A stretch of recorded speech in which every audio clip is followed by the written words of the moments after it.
Ladies and gentlemen, if you can take your seats as the event is about to begin.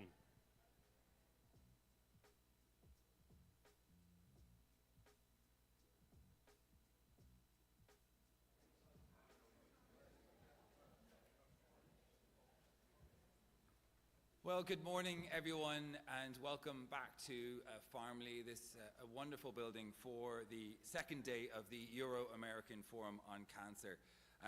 This is the first of its kind, as I'm sure you heard yesterday, an extraordinary event in such amazing surroundings. And if you were at Dublin Castle last night and this is your first time to Dublin, all of Ireland looks like this.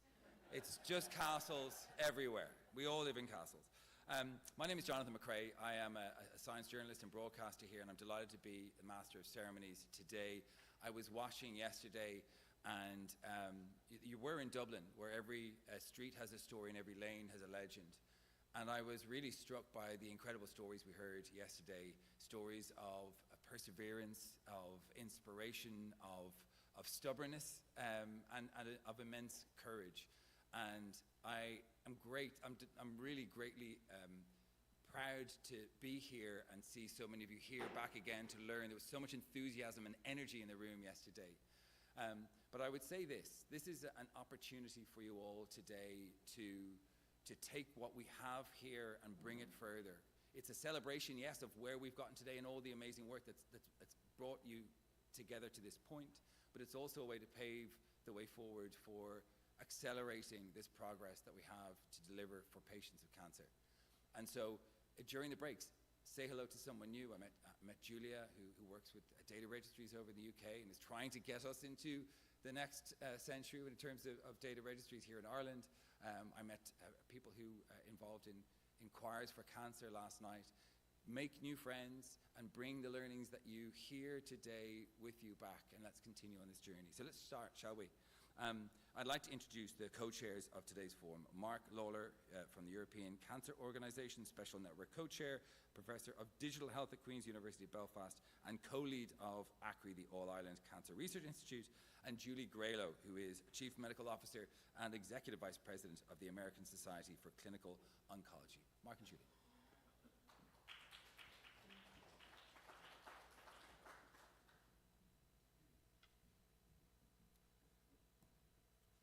What a day we had yesterday.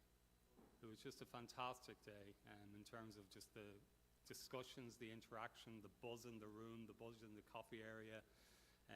I think this has been really something very special, and we're absolutely delighted that we've been able to host this. What is really a major event on the cancer calendar, and we hope to establish it as a major event every year, although maybe not every time in Dublin. Just really looking forward to day two here. We have a great opportunity here to really sort of copper fast on some of the things we talked about yesterday, looking at the resolution in more detail, focusing on lung cancer, looking at ways in which we can really work together as best as we can. I'm really excited, and also excited on behalf of my colleagues in the All-Ireland Cancer Research Institute, because we feel that what we're talking about now is the real practicalities. How do we deliver for our patients? How do we deliver for the 20 million European citizens who are living beyond cancer? We have a brilliant opportunity here, and I know that all of you want to grasp that opportunity, so let's grasp it together. Thank you. And thanks, Mark, and indeed, what a day we had yesterday. Today is going to be another great day. We're going to start by recognizing the US-Euro-Ireland leadership in cancer control in our first session. And then we're going to spend a whole session on lung cancer. And a few reasons for that. One, the main reason is it's the 20-year anniversary of the Irish smoking ban in the workplace, which was the first country to ban smoking in the workplace. But as I mentioned a night or two ago now, back in 1964, so it's now the 60-year anniversary of our US Surgeon General issuing a report on smoking and health. This was 60 years ago, this was a big thing. There was a lot of denial. Our Surgeon General had been a lifelong smoker himself, so to come out and issue this report and say, yes, conclusively, there is a link between tobacco and lung cancer, and probably heart disease, was what the report said. We didn't have as definitive data at the time. So I'm excited to tell you that the abstracts for the ASCO annual meeting, the titles of them were released a day or two ago, and in our plenary, where we generally have the top 5 abstracts, 3 of them relate in some way, shape, or form to lung cancer this year. I mean, 2 of them, new treatments, and 1 of them, a very interesting palliative care study using telehealth, which was for patients with metastatic non-small cell lung cancer, and how we can deliver palliative care over telehealth so patients don't have to leave the house as often. So a big deal. I'm a breast oncologist. I grew up in the era where we were defining breast cancer as now multiple subsets, and we have drugs that only work in certain subsets, but lung cancer at the time was one size fits all, and now look at, we have so many subsets of lung cancer. I'll never pass my boards again, I'm sure. So exciting session on lung cancer. We have a session in the afternoon, what does better look like and how do we make it better for all? And we're going to hear about, one, the US moonshot, but then to counter it, the Lancet Commission, the European ground shot. And I've always said, yes, we do have patients who have access to everything, access to early detection and prevention and treatment, and they're still dying. So we need some better treatments. We need a better understanding of those cancers. But we also have a lot of knowledge about what it would take to prevent and diagnose early and treat and support patients. If we could just deliver what we already know, the ground shot, tomorrow we'd be saving hundreds of thousands of lives tomorrow. So we need a balance between a ground shot and a moonshot, but we need both pieces. We'll hear about, you know, when we ask how can we make it better, we've got Europe's Beating Cancer Plan, and our resolution that we approved yesterday says we should work toward that. We've got a plan. We'll hear about the European Cancer Organization's Time to Accelerate, which we've talked about, and this European Cancer Charter 2024, which we're asking for more support for. And then we've got the U.S. National Cancer Institute and our newish National Cancer Plan that we'll hear about. And then finally, we'll talk about how can research make a difference. And I think yesterday we talked about how data eats opinion for breakfast. So we definitely need more data, more evidence, and we've got to overcome this misinformation that's out there. You know, we've got to focus on the facts and what's real science and what's not supported. But research clearly can make a difference. I know we're all committed to that. So an exciting day ahead of us, looking forward to it.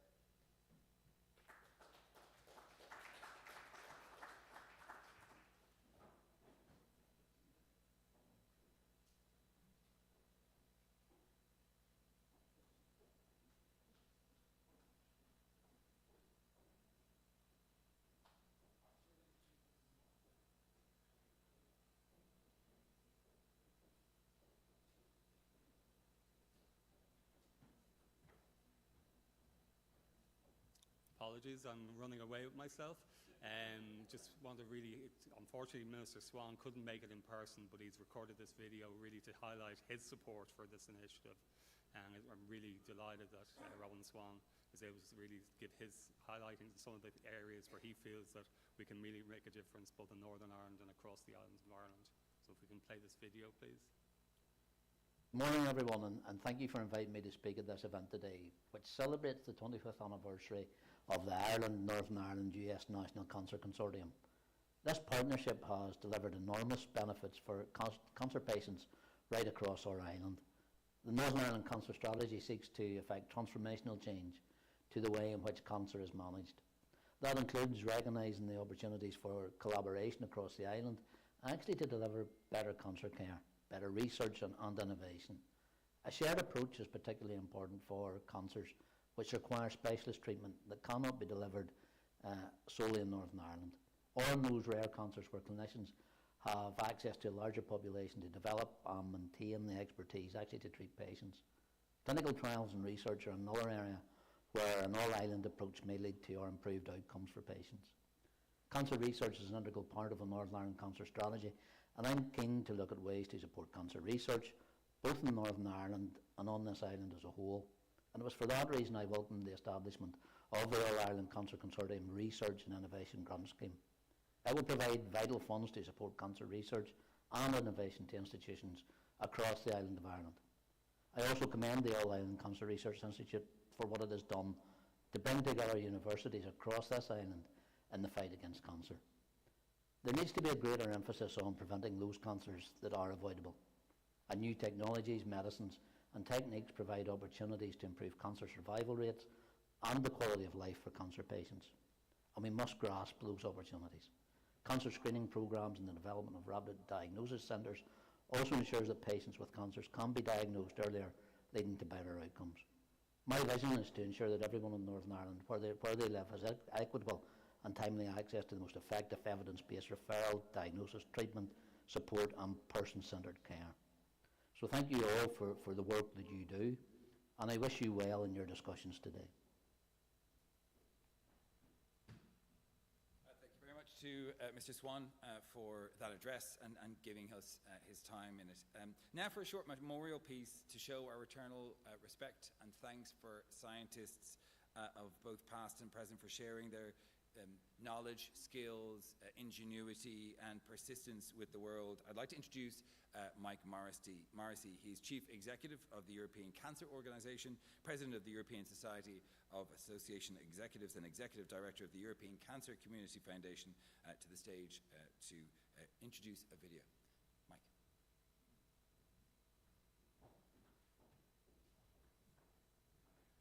Thanks, Jonathan. And I agree with the comments that have been made earlier about what a fantastic event this is and how amazing it is Mark and the team have pulled this off in such a successful way. But it's also a bit of a mixed emotion feeling I have, because there are people who would have loved to have been here but have passed away. And one of those people is John Ryan. John Ryan was the Deputy Director General at DG Santé at the European Commission. He passed away after retiring last year. And he was the guy that people like Richard and I would go and see if you wanted to get anything done at the European Commission, right? He was the guy, the fixer across healthcare that you would go and see if you wanted to get anything done. And it's very sad that he passed away soon after retiring. He was a true Irishman, very dedicated to your country, our country. I'm an Irish citizen too. And he was someone who had a broad view of healthcare and who could give you honest feedback about how likely it was for something to be implementable, how likely it was to get support from the European Commission on things. So he's a very practical guy, and we miss him greatly. Philippe Brou is here representing the European Commission today. Last week I was with Sandra Galina, the Director General at DG Santé. She sent her apologies that she could not be here today, particularly since this tribute to John was going to be made, but she kindly provided a video which we'll see now. Thank you. I was particularly touched by the messages of civil society organizations like yours that came pouring in DG Santé after, I would say, the sad event. I must say that this is not a surprise to me. It shows that John had a huge outreach. He was our best ambassador, as I used to say, but it also shows the esteem in which he was held during all these years. I must say that this tribute that you are paying today to him is something that somehow makes justice for all the years he devoted to the cause of cancer. He has been, as I said, a very vocal person in our DG for many causes, and in particular for yours. I think that we will always remember him. His legacy will stay with us, and we will try to make good of all the lessons he taught us with his exemplary behavior. May he rest in peace. Assuming John's watching this from somewhere, let's thank him for his massive contribution to beating cancer.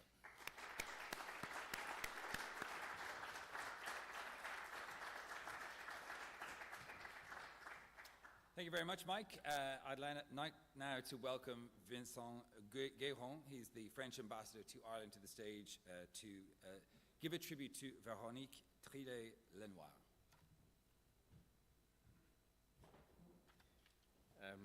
Good morning, everybody. Thank you very much for inviting me at this very important event, and I commend the co-chairs also for hosting this event in this beautiful setting. Family, I've been here before, but it's always a pleasure to be back.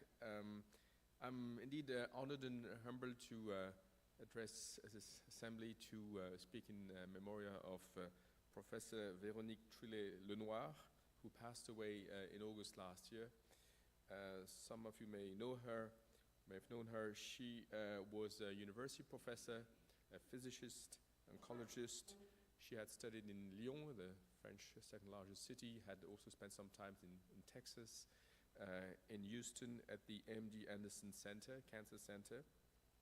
She died too young, aged 66, but she devoted her whole professional life to the fight against cancer, first as a physicist, again, an oncologist many years, then as a policymaker. She was a member of the board of the French National Institute for the Fight Against Cancer. And then eventually she became a lawmaker as a member of the European Parliament, elected first in 2019 until her death last year. She was very committed indeed to the international cooperation at European and global level. She also spent some time in China trying to support the Chinese efforts to step up their skills in the fight against cancer. And at European level, and certainly as a member of the European Parliament, she has shown an outstanding leadership in setting up and delivering the so-called Europe's Beating Cancer Plan. So today I'm again honored and humbled to speak on her behalf, on behalf of France here, to recall her memory and her dedication to this cause. Thank you very much.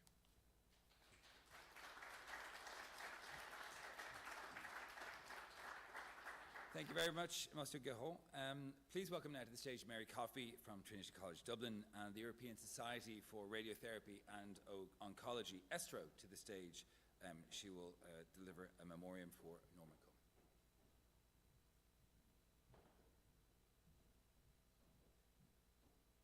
Thank you very much. I must say it's a real honour both to have known Norman and be asked to deliver this memoriam for him.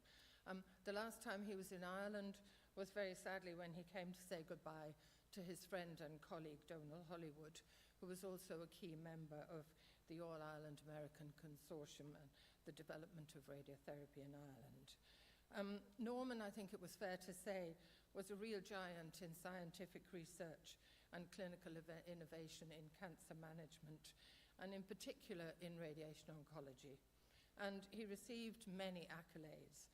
For his scientific work, he was awarded the ESTRO Gold Medal in 2005, the Samuel Hyman Service to America Medal Award in 2011, the Radiation Research Award in 2016, and in 2023, the D.A. Henderson Lifetime Achievement Award of the Administration for Strategic Preparedness and Response in the U.S. Department of Health.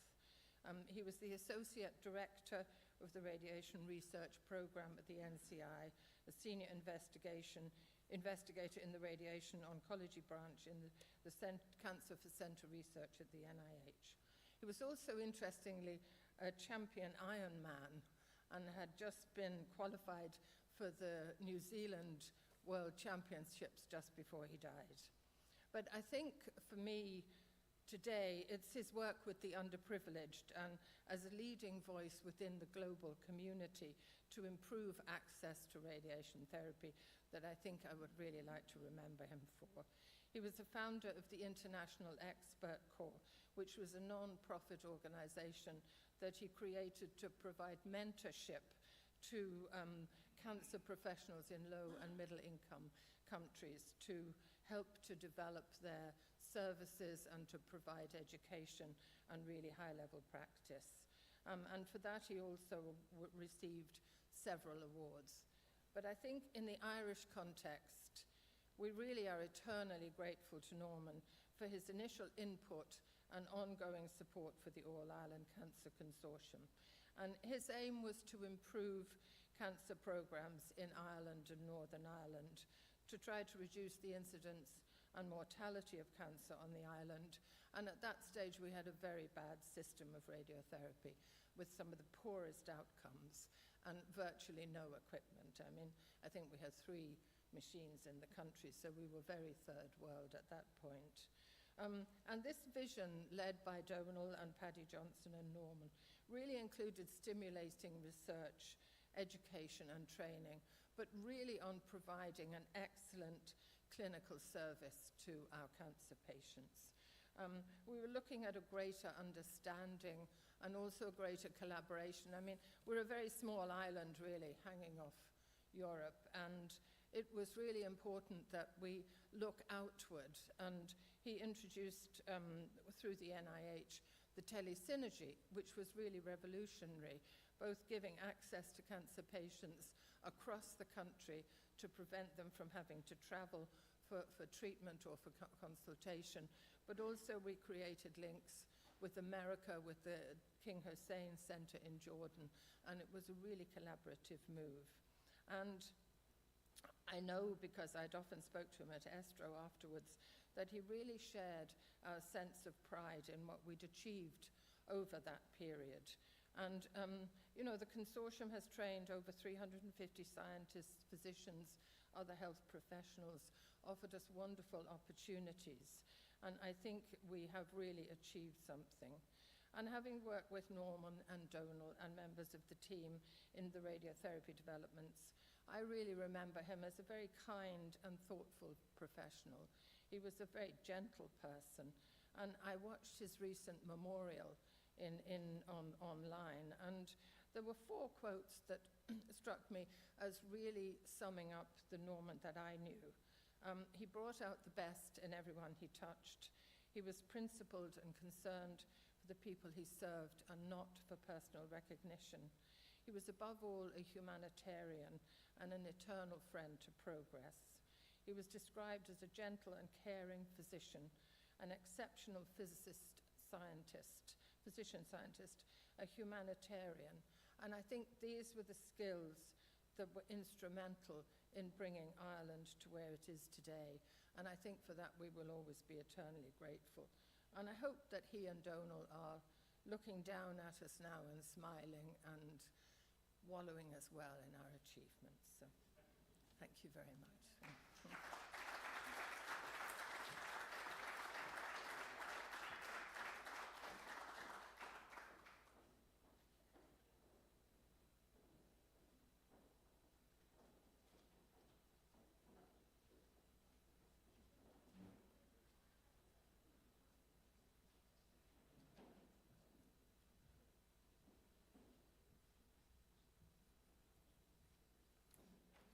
Thank you very much for your consideration there in relation to 3 legends of cancer who unfortunately we lost this year. Now gives me a special pleasure to introduce An Tánaiste, Minister for Foreign Affairs and Minister for Defence, Tánaiste Micheál Martin. My first meeting with the Tánaiste was back in 1990-something, when he was Minister for Health, a number of months after the signing of the Northern Ireland US National Cancer Institute Memorandum of Understanding and the creation of the All-Ireland Cancer Consortium. When I met him, I was highlighting the opportunity that the consortium represented in terms of research and training, not just for the Republic of Ireland, but for the island of Ireland. Thankfully, An Tánaiste listened to me, people don't necessarily listen to me all the time, and created an initiative that you'll be interested to hear has led to almost 550 Irish doctors, scientists and healthcare professionals going to the National Cancer Institute, receiving training, and then coming back to the island of Ireland to bolster cancer research and cancer care on this island. So a huge initiative. And Tony Houlihan, who was then Deputy Chief Medical Officer, was also instrumental in delivering that initiative, which has been really transformative for training and education on the island of Ireland.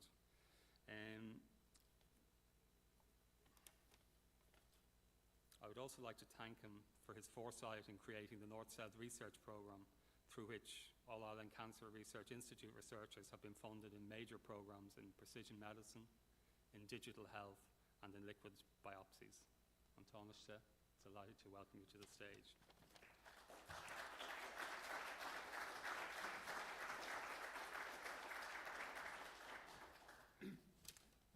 Thank you very much indeed, Mark Ogsbolam. Dúspáir mo bhuichas a Gháildeann Institute as ochtan crudde bheileh vermaden, agus cogádigas a dhéanamh liv as ocht an dulcan cíanúntaach tála feshkint written a blianta. Particularly happy to be here in Farmlee to be with the joint Euro-American Forum on Cancer, and my thanks to the All-Ireland Cancer Research Institute for hosting this event, and to those who've spoken already this morning. And glad to see our French ambassador from France, Vincent, who's done some great work in terms of Irish-French relationships over the years, and we thank you for that. And of course, former Chief Medical Officer Tony Houlihan, who gave such leadership during the COVID-19 crisis, for which we'll always be grateful. And of course, who I soldiered with when I was Minister of Health, and he was the Deputy Chief Medical Officer, and we realised his talents way back then at that particular stage in the context of other crises that developed.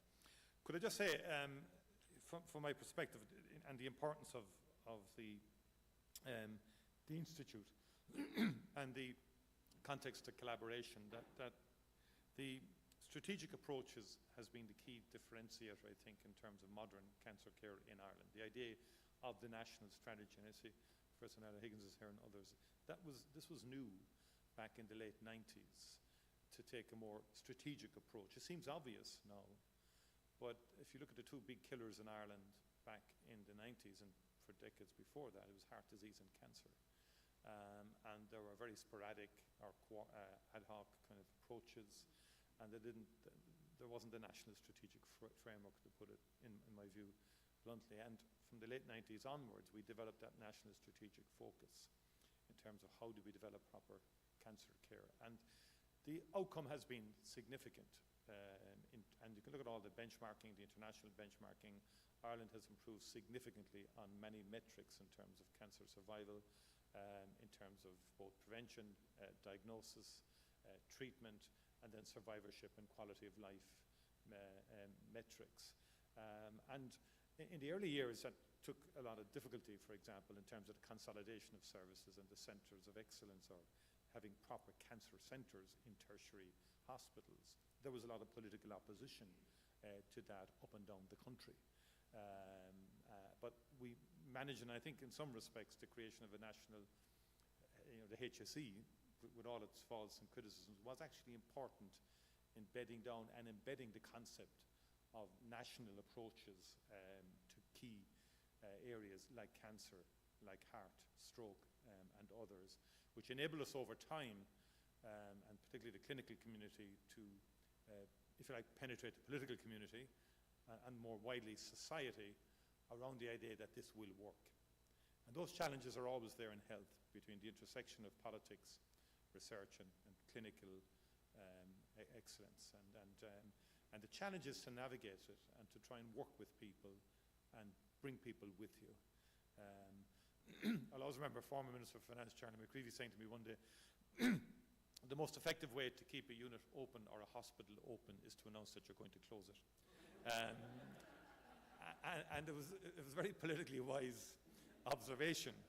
And because I can recall the Hanley report and all that kind of stuff. And I can recall elections where my job in particularly local elections, I think it was a 202, whatever they were, I literally had to travel to every single town in Ireland, even as we're investing in centres, to say we're not closing you. But invariably, the local hospital committee had a campaign underway.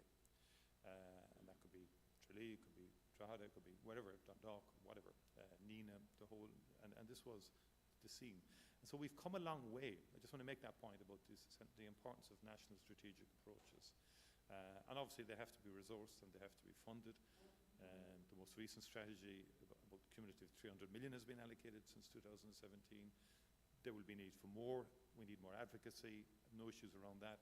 And hundreds of additional staff have been recruited. So that's the first point I wanted to make. And the second point then is the importance of investment in research and internationally peer-reviewed research, and research that by definition, or should almost be mandatory, has to be collaborative. So I believe that all of our research programs or investment around research should have clear incentives for collaboration. Back in the early 2000s, the late 90s, we did develop the PRTLI program and Science Foundation Ireland, and I was involved in education at that stage. Mary Harney was involved in enterprise, and Mary Harney did a lot of significant work on the cancer programs and the consolidation and creation of centres, but also in terms of that research agenda, where you no longer got research funding because you might have had the area minister of a given government at a given time, but rather that the institution understood its strategic strengths and weaknesses, but that it would make a submission that would stand up to international peer review and win competitively. And that is a very important principle that we have to hold fast to, and also the collaborative idea, because I'm told this by researchers and I'm told this by clinicians, that will get you the best outcomes and the best results. And one of the reasons I was determined coming into this government to set up a separate department of skills, further education, but particularly higher education and research, was to try and rediscover that early momentum of the late 90s and early 2000s around a permanent approach to the fourth level of education and to research in particular, and to get a stronger fill-up. Now, I think we've more to do on that front, if I'm honest, but I think we can do it, and it's important in terms of outcomes.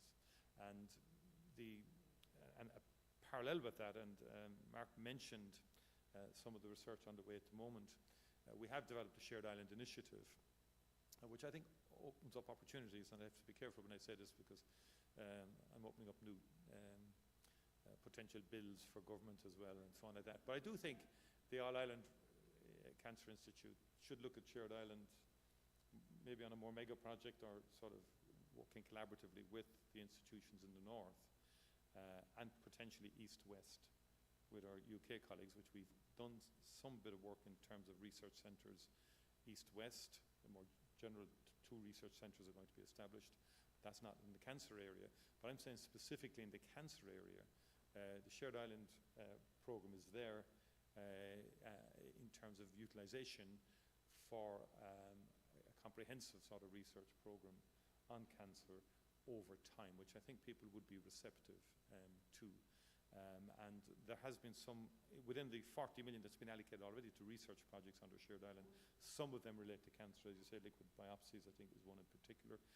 That's exciting and interesting, but I think we could do more in that space. And that also, I think, enables, again, bringing together talents, because we're not, there are some brilliant people in brilliant areas and in niches of science. They need to come together to give us the desired outcome. We saw that with the vaccines during COVID. It was an international collaboration, very fast, because of the emergency, if you like, and the need for humankind to get something to resolve this. And so that will work. The other area, of course, is public health policy and prevention in particular. And we have to consistently advocate for good public health policy in areas that will help us reduce cancer. And I'm conscious of, I was involved in the tobacco issue way back. And again, everyone just thinks of the smoking ban in the context of banning it in the workplace, but what people sometimes forget is that was a wider part of a strategic approach to tobacco. It just didn't come out of the blue. And perhaps the most comprehensive legislation ever passed was the Public Health Tobacco Act of 2002. That gave us all the enabling tools to do not just the ban itself, but to do a lot more in terms of putting cigarettes under the counter, disappearing them from view, banning 20-pack cigarette, or not banning, sorry, the 10-pack, banning loose cigarettes so as to prevent children from getting easy access to cigarettes. So, and then setting up the Office of Tobacco Control, which was the key state agency at the time, headed up by the late Tom Power of the Department of Health, who did fantastic work, and it was an encyclopedia on the tobacco industry. And that gave us the research capacity to deal with the tobacco industry, take on the tobacco industry, and get things done, along with taxation as well and so forth. So it was again, back to the strategic approach on prevention. And the great challenge with public health interventions is politicians who advocate in the public health interest will, and Commissioner David here, former Commissioner David would, I think, agree with me on this. You very quickly get into the nanny state is intervening again. Will you stop trying to tell us how to run our lives? And that's where you need a coalition of forces who are aligned on the public health initiative. Be it smoking, be it alcohol, be it sunscreening and sunbeds, which we've had public health legislation banning that, which is very good. And the alcohol bill, we have a difficult relationship with alcohol in Ireland, if we're honest, and it's a very resilient industry. Somewhat, you could argue, even more resilient than the tobacco industry in terms of its resistance to measures that would have the desired impact on public health. And it's taken a long time for people to accept that alcohol is a cause of cancer. I can remember a parliamentary party 5 or 6 years ago where someone stood up and said, they're now saying the few pints can cause cancer. I mean, where are we going? And it was kind of genuine, honest outrage on behalf of the, and there's no research then to back this up, and that's changing. But again, that we have to work on how best to develop public health initiatives, and the tobacco ban is a very good example of how to do it, if I may say so myself, because there was a backup there in place. So that Office of Tobacco Control could predict all the reactions. And so we were ahead of all the reactions from the industry, from the Hospitality Alliance. We knew what was going to get said, and we had the work ready to deal with it. But we also critically had what I would call the Health Alliance, the respiratory physicians, the cardiologists, the Irish Cancer Society, oncologists. They were ready to go on at a moment's notice on any radio program, on any TV show to advocate. So it has to be a coalition of forces behind public health policy, so that you just don't have the chief medical officer of the day or the minister of the day kind of going off with a policy and suddenly looking behind them, there's no troops behind to support the initiative. It takes a lot of research, a lot of work in advance to take on a public health initiative and to see it through to the end.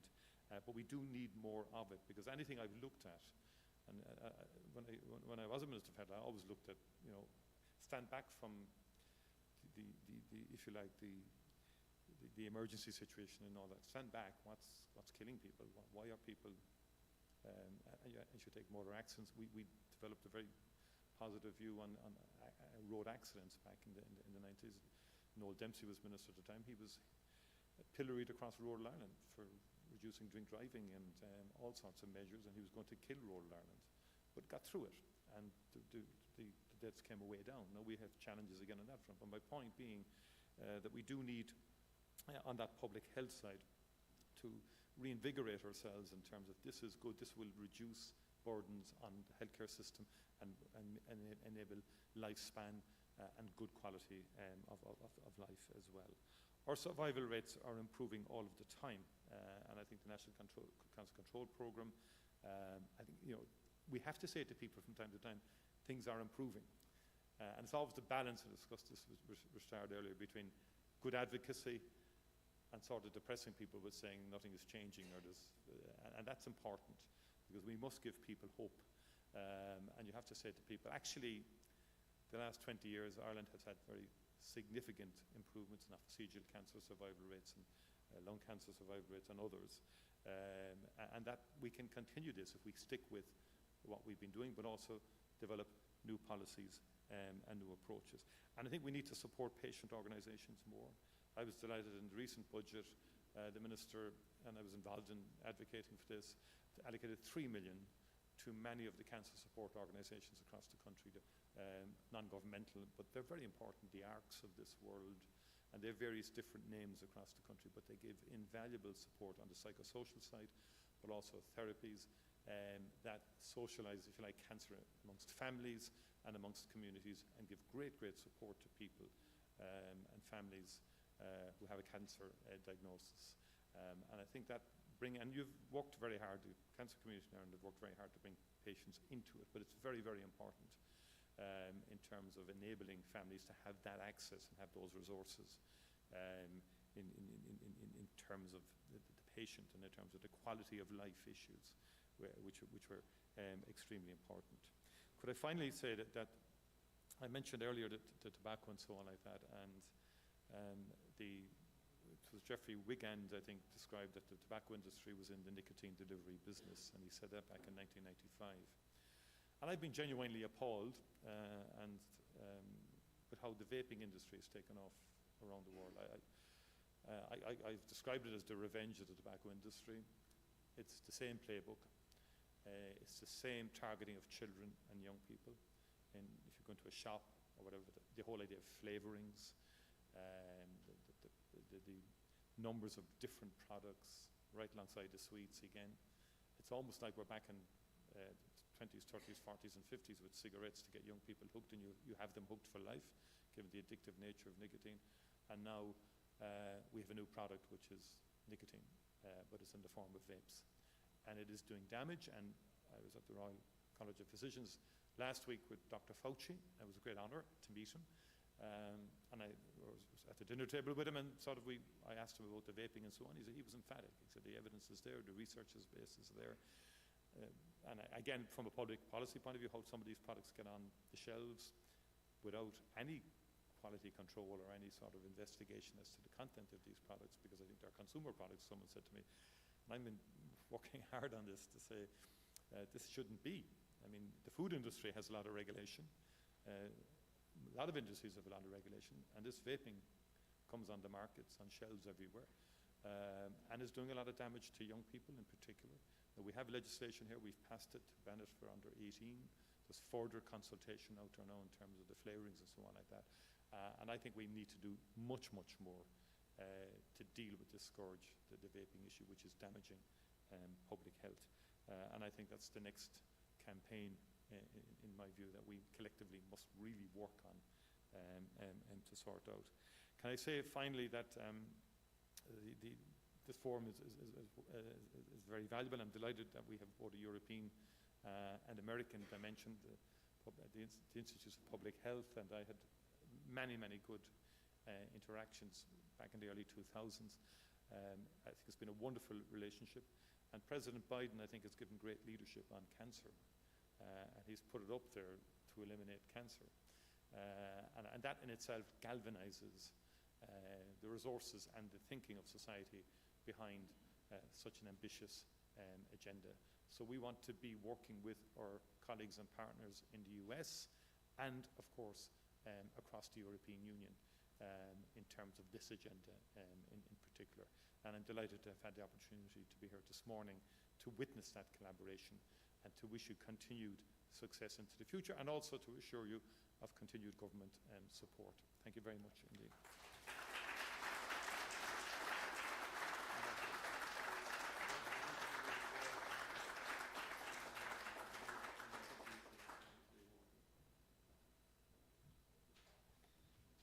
Thank you very much, Taoiseach. This Friday morning is very sunny. You've just made it even sunnier by suggesting that we might approach you in relation to a mega cancer project. I can tell you, we've already started writing it, Minister, as you were giving your talk. So, thank you for the offer. We will accept it. Now it gives me great pleasure to introduce David Byrne to present a special award to the Taoiseach. David was the ex-Health Commissioner and a great friend of ACRI as well. So David, thank you very much. Well, I must say I was delighted when I was asked to make a presentation to the Taoiseach Micheál Martin this morning. Not just because we worked together in the past and I'm a great admirer of his work over the years, but because I've got great faith in his dedication to public health. And you've heard an example of that again in his presentation just in the last few minutes. And, you know, when I look back to the events that took place during the time of the smoking ban and look forward now in the intervening period of 20 years, Micheál gives an insight, a refreshing insight into where we are now, and where I might cast my mind back to reflect on the events that happened 20 years ago when he introduced the smoking ban, which is in fact the reason why he's been given this award today. It's a chasm of time when an enormous amount of progress has been made.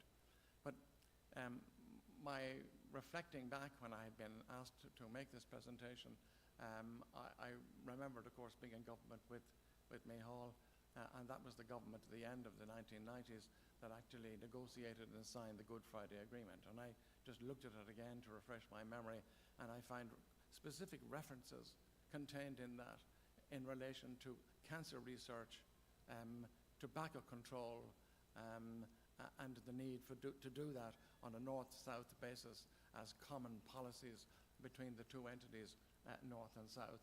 And Micheál has given an insight into what has happened in the meantime, giving effect to that ambition. But soon after the Good Friday Agreement, as Micheál has mentioned, I became the Commissioner for Health for the European Union with responsibility for consumer protection and also food safety. And again, in or at that time, Micheál was appointed the Minister for Health.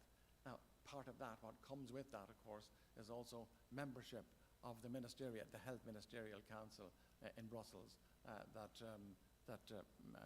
Micheál became a member of and ultimately became the chair of it in 2004, just after he brought forward his proposal. But when I went there first, I saw that the European Commission was very eager to make progress on tobacco control. In fact, it was a golden period for impatience with the tobacco industry, and not just here in Ireland, but also Europe generally, and also in the United States. You just have to look to the vigor of the attorneys general from a number of the states in the United States who brought litigation to the courts, where they were more successful than in the area of lawmaking.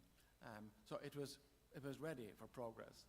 And in Brussels, we brought forward the first piece of tobacco legislation at EU level, which was the Tobacco Advertising Directive, which introduced an EU-wide ban on the cross-border advertising of tobacco products, or indeed also sponsorship.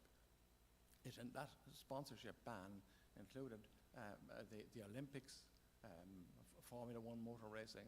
So it was a very widespread ban on the use of media for transmitting advertising of tobacco products. It included the internet and many other aspects. So this was a successful outcome, and the Council of Ministers, health ministers at that time, were excited and pleased by it. And another piece of legislation was the tobacco products legislation, which has also governed some of the content contained in tobacco. So with that legislation going through in 2003, Micheál, who was a member of that ministerial council, with superb timing, came forward with his smoking ban. And of course, it was clear that nothing could be done about that at EU level because it didn't have cross-border elements. So we, however, made it clear at EU level that this is something that could be done at national level. And immediately, Micheál took up the cudgel and led that fight at national level in relation to smoking ban at the workplace and in public places. And he was assisted in that to some considerable extent, I think, by the fact that there had been new scientific material made public that, in fact, secondary smoking caused cancer. And that then gave the opportunity to make an argument that the public can be injured by secondary smoking, and that gave an impetus to the ambitions that Micheál had in bringing this forward. Now, as I said, nothing could be done at EU level in relation to that particular piece of legislation, except in this sense. His colleagues in the Ministerial Council were watching closely what he was doing, and they saw how successful it was and realized this is the right way forward. And I remember getting a phone call from the Minister for Health in Italy at that time, and complimenting Ireland on the progress that had been made in relation to this, and saying, Italy is going to do this too. And I was convinced at that stage that if Ireland and Italy do this, all the others will fall in line, which is in fact what happened. But Micheál was able to use the network that he had developed in the Ministerial Council with the other health ministers of the member states, that they were the conduit for moving this project into the other member states. So where you have the normal passage of legislation is from Brussels to the member states, this was from a small member state to the other member states, back into the European Union. It went in the other direction, principally, as I said, because it couldn't be done at EU level, but more particularly because of the firm vigor and enthusiasm that was seen by the leadership that Micheál gave to this huge public health project of global significance. And for that reason, he well deserves the award that has been given, and therefore I'm very, very happy to represent that to him.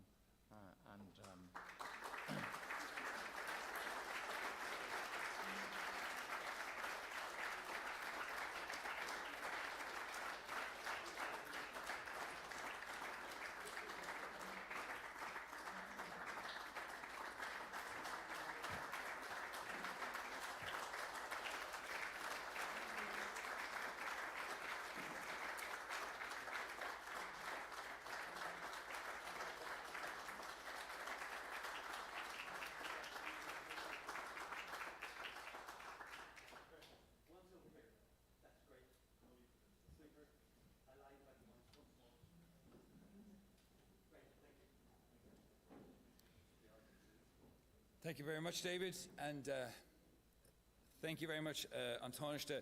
If you're not from Ireland, I'd like to paint a picture for what pubs were like before the smoking ban. If you've been around the country, a lot of Irish pubs have low ceilings, they have furniture that's been there for 100 years, there's very little light in there, and when you went into that, the smoke was a character of the pub. And when the smoking ban was introduced, the idea that it would continue, that it would succeed, was just laughable. Just the idea that Ireland would get rid of this so-called ambience of the Irish pub was ridiculous. But actually, when it came through, the stark difference in the pubs was just, for me personally, it really was a wake-up call. I was a smoker. I stopped smoking as a result of the introduction of the smoking ban, because I went to other countries and I was horrified when you go into a bar or a restaurant or cafe and you got this blast of smoke. So I know it was part of a much bigger thing, but thank you very much, Antóniste, for your leadership in that. I'd now like to welcome Mairead McGuinness. She's European Commissioner for Financial Stability, Financial Services and the Capital Markets Union. Mairead.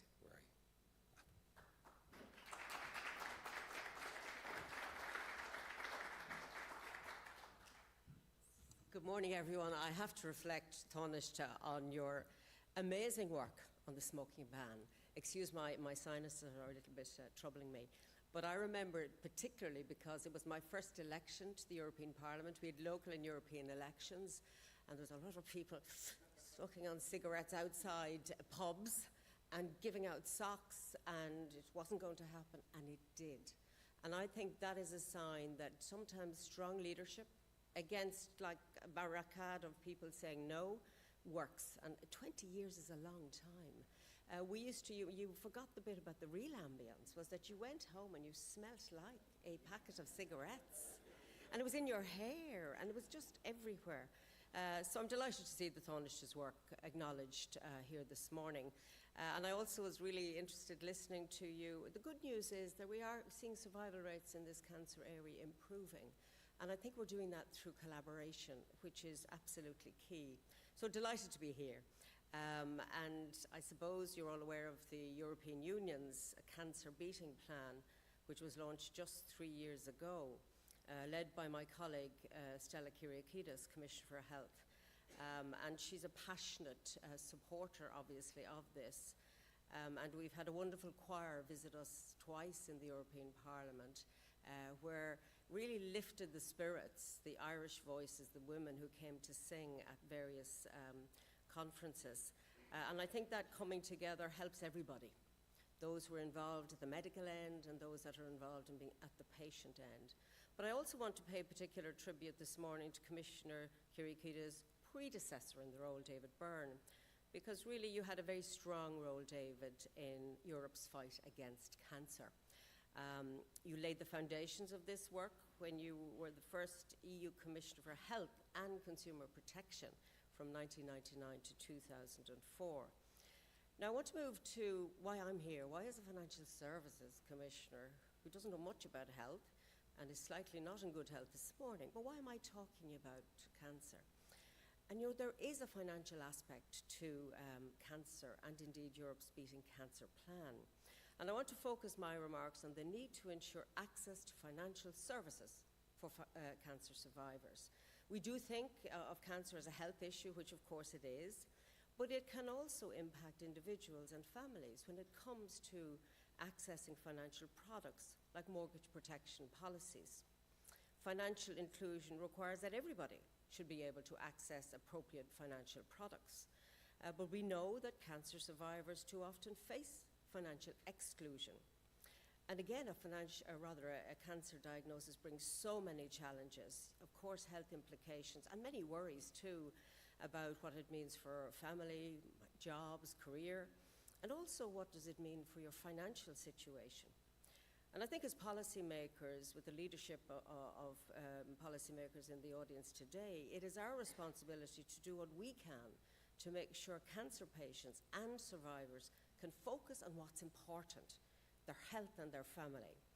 And again, thankfully, medical treatments are improving every single day, so more and more cancer survivors can make long-term plans and return to normal life. But even when fully recovered, cancer survivors can and do face difficulties. Their cancer history can make it hard, more expensive, or even impossible to access certain financial products and services. So when a person with cancer survives, their return to a normal life should be smooth, and that includes financial services. Cancer survivors should not face unnecessary burdens in accessing financial services. And this is an issue as a cancer survivor, no matter what country you come from, and certainly no matter what country you come from within the European Union.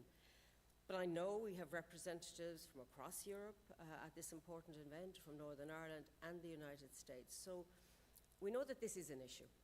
And we are addressing it by embracing the concept of the right to be forgotten. And many of you in this room are working on it with us. This is about enabling access to financial services for those who have recovered from cancer. And back in 2022, the European Commission published a study on access to financial products for persons with a history of cancer in EU member states. This identified many hurdles faced by cancer survivors. It found a particular issue when survivors wanted to take out insurance linked to a mortgage loan. And I mean, this is a fundamental topic for people who want to purchase a property and get on with life.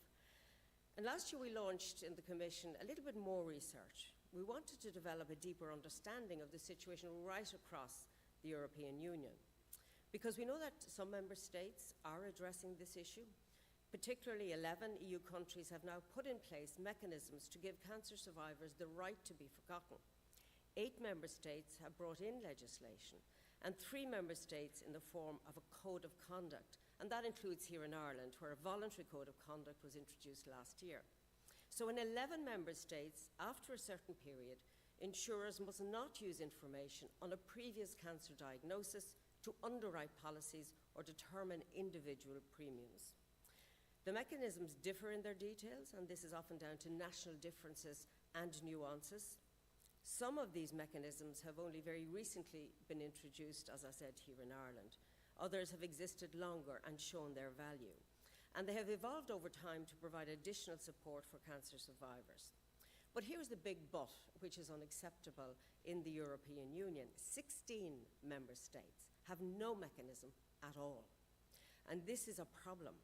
So depending on where you live in the European Union, you might have access to a financial product or you might not.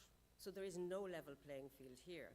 And I was interested to the point of your conference, cancer has no borders, but there are barriers when it comes to access to financial products. So we do have problems and we need to solve them. And that fragmentation of access needs to be addressed at the European level. So that's why we're now looking at this EU-level code of conduct. We're holding stakeholder roundtables to develop the code. Organisations representing survivors, the medical community, and the financial sector are combining their expertise. And again, this work stems directly from Europe's Beating Cancer Plan. The idea was to make sure that the evidence around cancer treatments and their improved effectiveness is reflected by financial service providers. And the aim is essentially to facilitate access by cancer survivors to financial services in each and every member state. Now, this is not an easy task, or it would be widespread, but it's important work and we have to keep moving forward. The groups involved in this process have many different perspectives and viewpoints, and that's why they are all around the table, to make sure that all of those different perspectives are reflected. And of course, the solutions have to work for everyone too. But I do believe that everyone involved wants to help achieve better outcomes for cancer survivors. And I understand this process needs everyone to talk to one another and, importantly, also to listen and better understand each other. An EU code of conduct, in my view, would be a hugely significant step forward, and it could start helping cancer survivors very soon. It would plug the gap that exists for 16 member states who have not taken any action on this important topic. So the code of conduct is about raising the bar, part of a gradual upward trend towards every single member state having a mechanism in place to enable cancer survivors to access financial products. And this code of conduct would not be cast in stone because it would evolve in line with the evidence and with ever more effective treatments that we expect to improve recovery perspectives for all cancer patients. And I think in this room certainly, and in a wider frame, this is a long-term aim that we all share. So my remarks are short, and in closing I just want to express my thanks to all the organisations in this room today. Your discussions around cancer in its many aspects are absolutely crucial, especially as you are bringing together many different people and voices from across Ireland, Northern Ireland, United States, and the European perspective. Once someone survives cancer, they should be able to return to a normal life as easily as possible. And that's what the work at EU level on access to financial services for cancer survivors aims to achieve. I have a strong view about financial inclusion in many areas, but particularly in this. And I think working together, despite the difficulties, we should be able to come forward with an EU code of conduct. And what an incredible difference that would make across the European Union. That would take away fear that exists today from those who have a cancer diagnosis, who might be in the middle of trying to get a mortgage and find that their efforts to establish their home is stalled because they have cancer. And I think it is really incumbent on all of us, despite the difficulties, to push ahead, and I can give you my absolute full support that we will do that. And indeed, it may be something to address to those who are running for election to the European Parliament. There's a very strong voice in the European Parliament around cancer. Many of my colleagues would have worked on it as I have. And this is a time to cement the idea. And I always say that your health is your wealth, but if your health affects your wealth in a negative way and shouldn't do so, then action is needed. So thank you for the opportunity to share those reflections, and I wish you a very good discussion for the rest of the day. Thank you.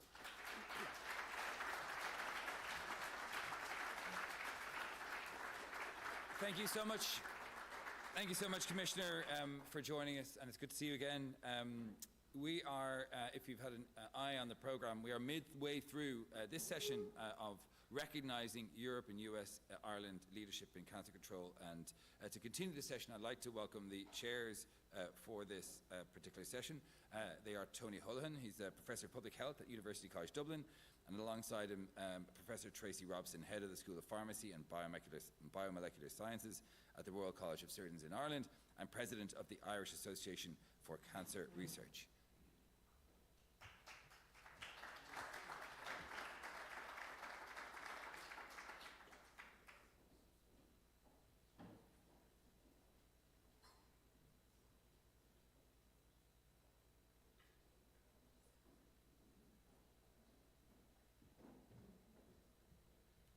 Good morning, everybody. I've been told to not to speak, get on with things quickly, keep things to time. So I'm going to move along rapidly and introduce our first speaker for the morning, Saba Degi, who's President of the European Cancer Organization. Saba, you're welcome.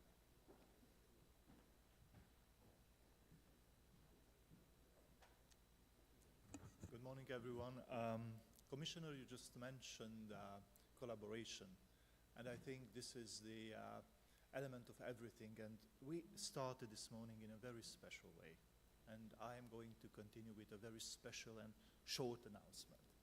So all these wonderful people, professionals that we remember this morning, and we have seen their achievements, I think they shared a very important value, that of cooperation, and I was very, very delighted to hear that the Financial Commissioner is very much supporting the Right to Be Forgotten campaign and the Code of Conduct.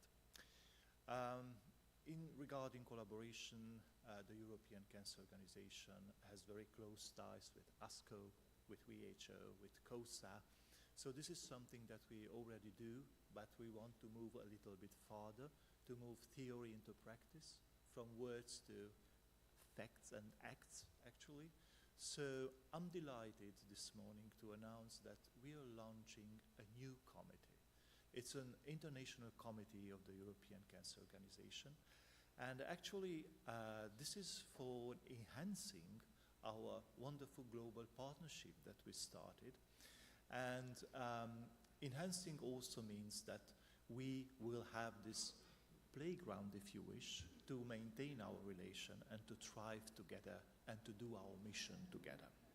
Actually, this new committee is part of our strategic thinking for 2024-2027.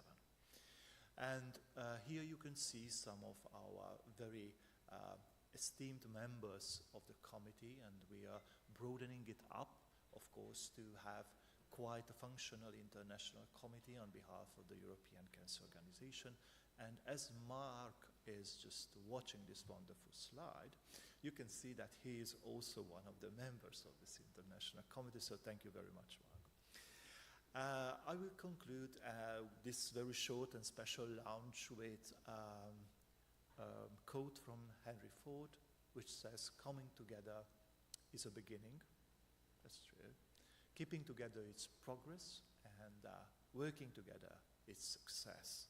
So we are more than sure that our new international committee, of course, together with you, will be part of that success. So that was just a very special continuation of our morning that we started, and thank you very much for your attention, and we are looking forward to have you in the new international committee.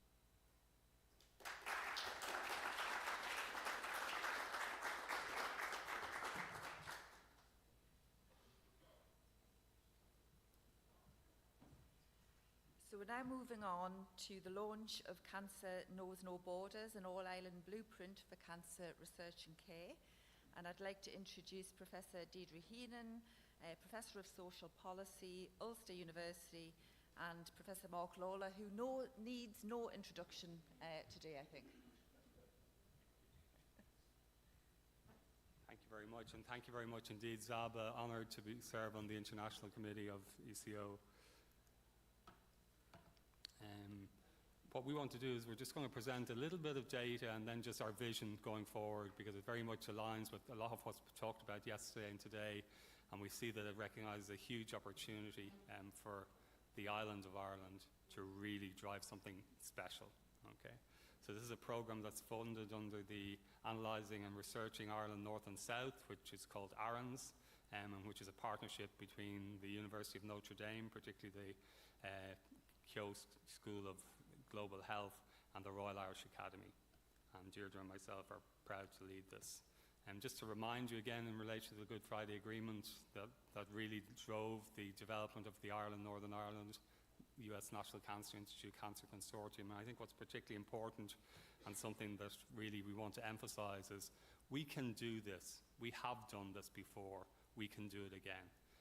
Because we look at what the situation was in Northern Ireland in relation to breast cancer, we saw that when we actually got things together, when we brought everybody together, working together with our US partners, we were able to deliver a situation where within a relatively short period of time, we saw that survival for breast cancer was highest in the United Kingdom.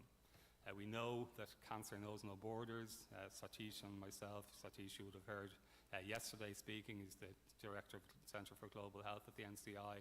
Again, looking at how we work together is really important. Emphasise we're doing more together between North and South, but also we're doing it better. And certainly that will be part of our argument that we'll be making to the Taoiseach in relation to a mega cancer centre on the island of Ireland. We obviously highlighted this programme, particularly at the legacy of the Good Friday Agreement, at the Agreement 3025 conference that took place in Queen's there earlier last year, and also highlighted that this has been an international exemplar of best practice in relation to cancer, but also in relation to the health dividend of peace. And it really has been something that we've done very well. But least we get too complacent. We need to continue. We need consistency going forward. I'm honoured to be chair of the International Cancer Benchmarking Partnership, and the Taoiseach mentioned benchmarking. It is very important to measure ourselves against other countries in the world in terms of how we perform. And if we look at it in relation to some diseases we're doing very well, you can see there esophageal cancer in the Republic of Ireland, not so good in the United Kingdom, but you can also see places where we're not doing so well, for example, rectal cancer, colon cancer. So there is room for improvement. I'm not saying we haven't progressed, but there is room for improvement. And what's particularly important is that we have consistency. So this is work that we did in relation to looking at, if you have a consistent cancer policy, what is the impact on cancer outcomes? We looked at 7 different cancers, and what we found was unequivocally consistent cancer policy that is well-resourced, that's delivered in a timely fashion, is associated with better outcomes. And if you look at the league table, the top of the league table is Denmark. Unfortunately, the bottom of the league table is Northern Ireland. Mid-table, or slightly upper mid-table, is Ireland. Why is Northern Ireland at the bottom? Because we only implemented one cancer strategy in the last 20 years. And so we certainly have room for improvement, but I'm going to be very positive, not negative, because you can see there what happened in relation to Denmark. Denmark was also had a lot of issues in relation to cancer outcomes, but you can see there are significant improvements there. If you look in the red bars, sorry, it's gone a little bit crazy there, but you can see definitely that we've seen significant improvements, so it is possible. And the other thing, the way in which we achieve these things is through policy change. I mentioned yesterday in relation to working with Julie in relation to cancer policy in England, and also we've worked very closely with the Lancet Oncology in relation to looking at ways in which we can really drive policy review so that the future of cancer care in the UK, and that includes Northern Ireland, and working together, we need to look at something different. So I'm now going to hand over to my colleague, Deirdre Heenan.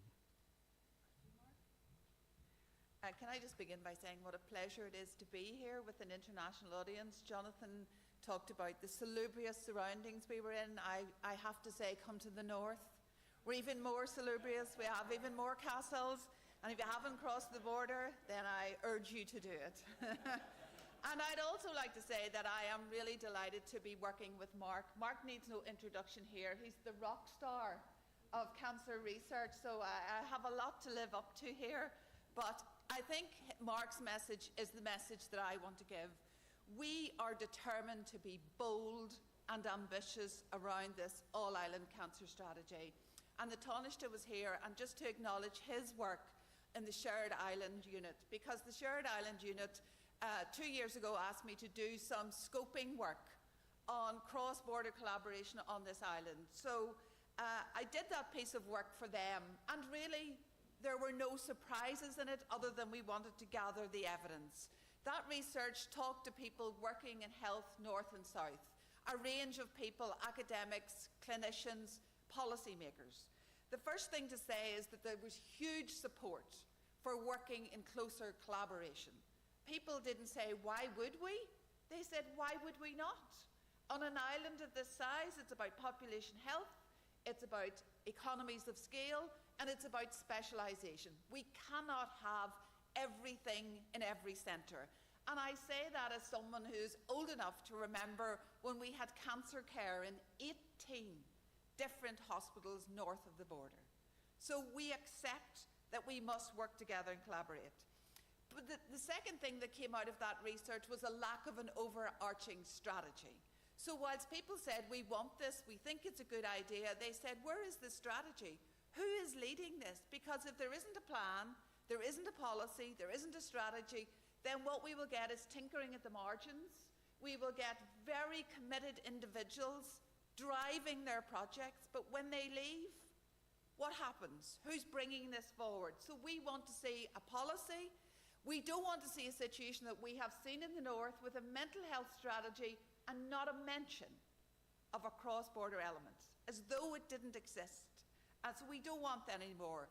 Thirdly, we want to develop sharing of knowledge, sharing of information, sharing of good practice. It is extraordinary that I can be in Coleraine and actually have no idea what's going on in Cork. Not an idea if the information is still relevant.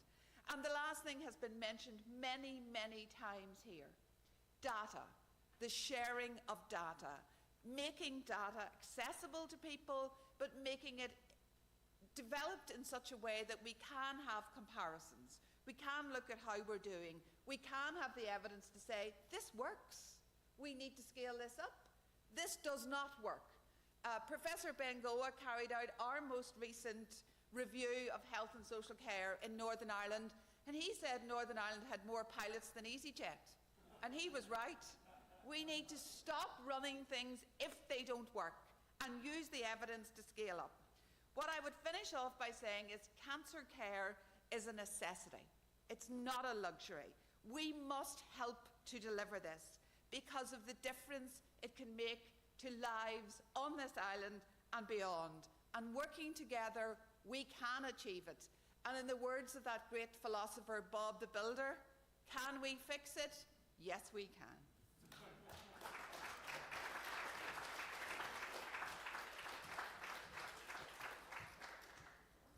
Thank you very much, Deirdre and Mark, for those reflections. And I'm now going to introduce Mr. Stuart Dixon, who's a member of the Legislative Assembly in Northern Ireland. He's part of National and European Parliamentarians for Cancer Action. He himself is an esophageal cancer survivor and is a member of the Northern Ireland Parliamentary Assembly All-Party Group on Cancer. Stuart.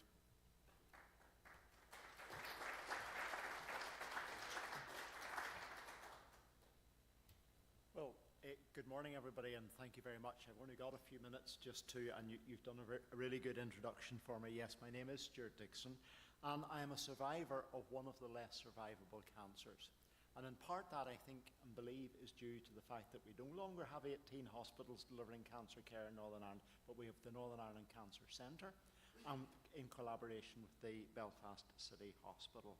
I was diagnosed with esophageal cancer in July of 19.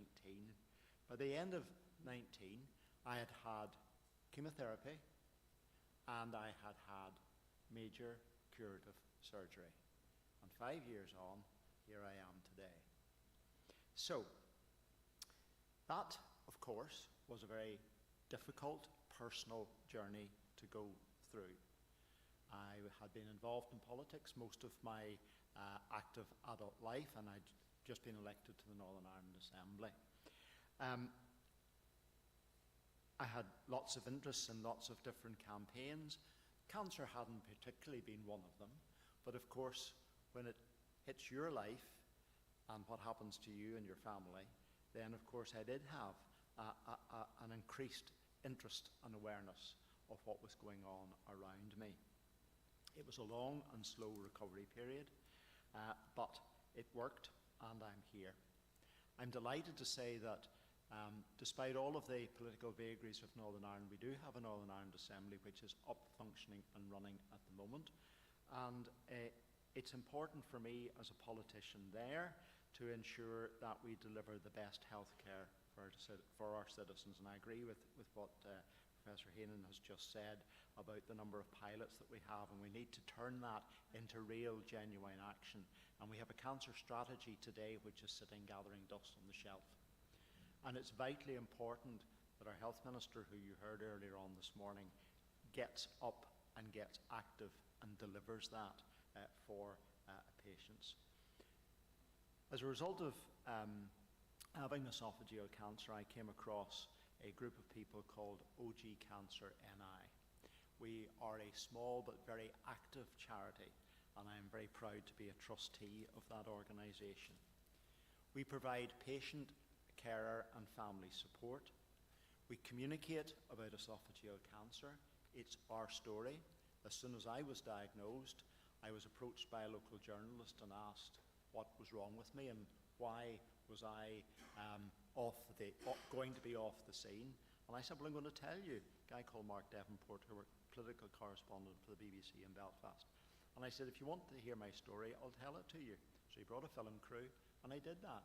And I made the front page of the Belfast Telegraph as well, telling my cancer story. There's no point in hiding it. I had it, and I had to deal with it, and I had to survive it. So we communicate about esophageal cancer. We advocate for esophageal cancer and for cancer patients across Northern Ireland. We are passionate about early diagnosis. As many of you in this room will know, esophageal cancer is difficult to diagnose. Many people don't present themselves early enough to be survivors. So we have an information vehicle which is on the road.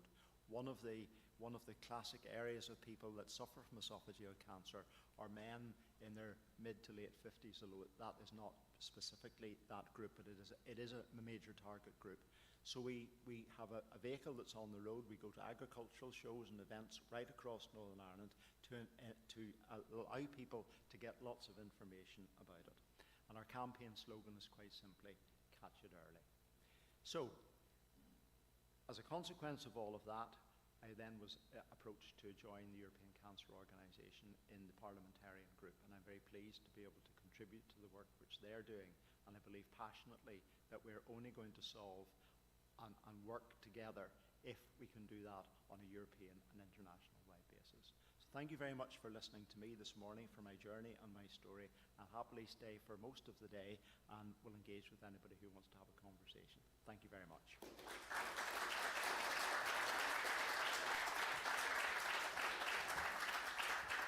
Well, thank you very much for joining us and all of our speakers. Really appreciate your contributions. We are now on to session 7. So thank you very much, guys. We are now welcoming our next co-chairs. We're going to focus now on lung cancer, which is obviously an area that demands our immediate focus. And our co-chairs for this session are Mr. Alberto Costa, who's a special advisor to the EU Health Commissioner and CEO of the European School of Oncology. Alongside him is the esteemed Professor Jarushka Naidu, who's a leading figure at Beaumont Hospital and RCI, University of Health Services Sciences in Dublin, and an adjunct professor at Johns Hopkins in the United States. Round of applause, please.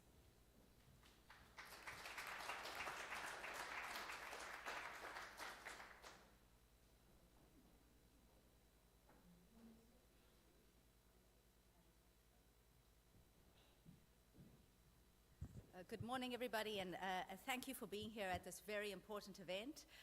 Great to see such a varied number of stakeholders coming here to talk a little bit about cancer care, cancer research, and delighted to have the focus be on lung cancer, a cancer that for many years was in the shadows, affected by stigma, affected by a lack of progress. But now we've seen a real turning of the tide here, and great to see some of my colleagues from the US, colleagues from Europe, Northern Ireland, and others being with us today. So we're going to have a range of speakers, a little bit of adaptability according to our program. So the first speaker is actually going to join us online. His name is Harry de Koenig. He's a very acclaimed professor of respiratory medicine who ran the practice-changing clinical trial called the Nelson Study, which ushered in a new era of early detection of lung cancer and has spawned many different lung cancer screening efforts across the world from which we and others are learning. So with that, I'll welcome Harry, and we can kick off this very exciting session. Thanks.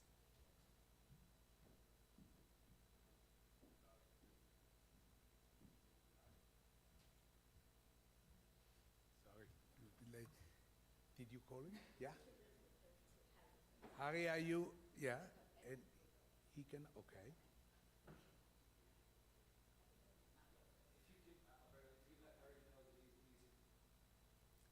Can you hear us? Harry? He's on mute. You're on mute. Yeah.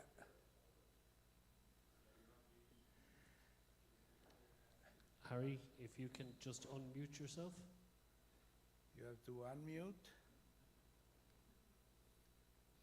Okay. And he's struggling a little bit.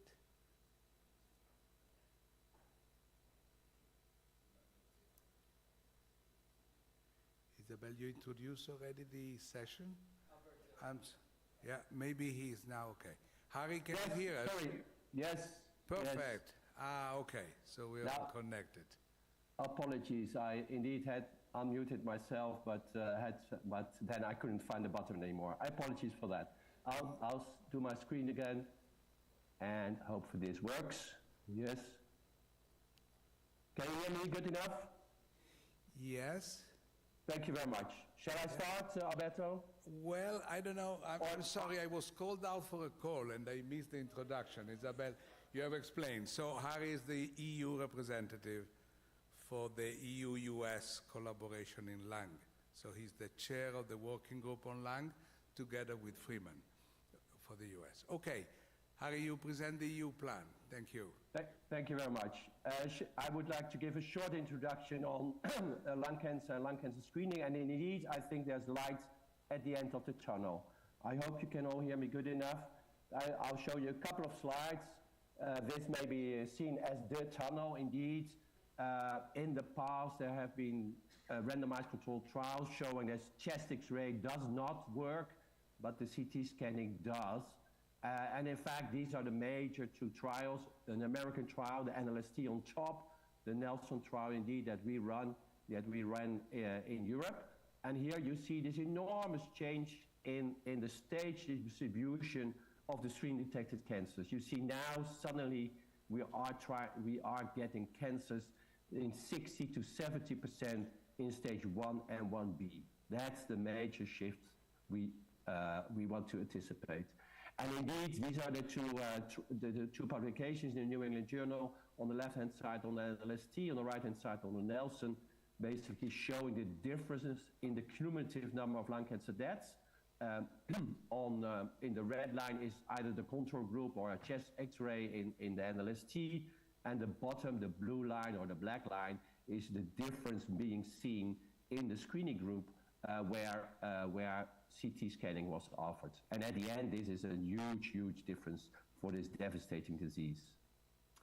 But why is a collaboration now between the US and the EU so timely? We have recent recommendations on cancer screening in the EU. We have had a recent new recommendation from the US Preventive Services Task Force, but there is still slow implementation, both in member states and the US. For the future, it will be crucial to try and reduce costs, false positive, radiation, but what the best practice is still unknown on several aspects. And I want to just show a couple of aspects, and then the other speakers will go into more detail, of course. But recruitment, smoking cessation, should we have a different interval by risk, and how to integrate other comorbidity is still a major question. This, for example, is what we see in the Spanish registries from the GPs. And you see here on the left-hand side how many GPs have the smoking history registered. Well, about 40% or so, 60% not. So the GP registries can do something to include individuals for CT scanning, but in 60% or so, people do not know, the GP registries do not know, the GPs do not know. We have done we are doing at the moment a big trial in the Netherlands. I will not go into the details, but where we really try to see whether we should, for instance, have these 3 different recruitment strategies, send all the information to the individuals, let people just go online, or will they go online and do a tailored recruitment, do a self-assessment, and whether that works too. We will soon have those answers.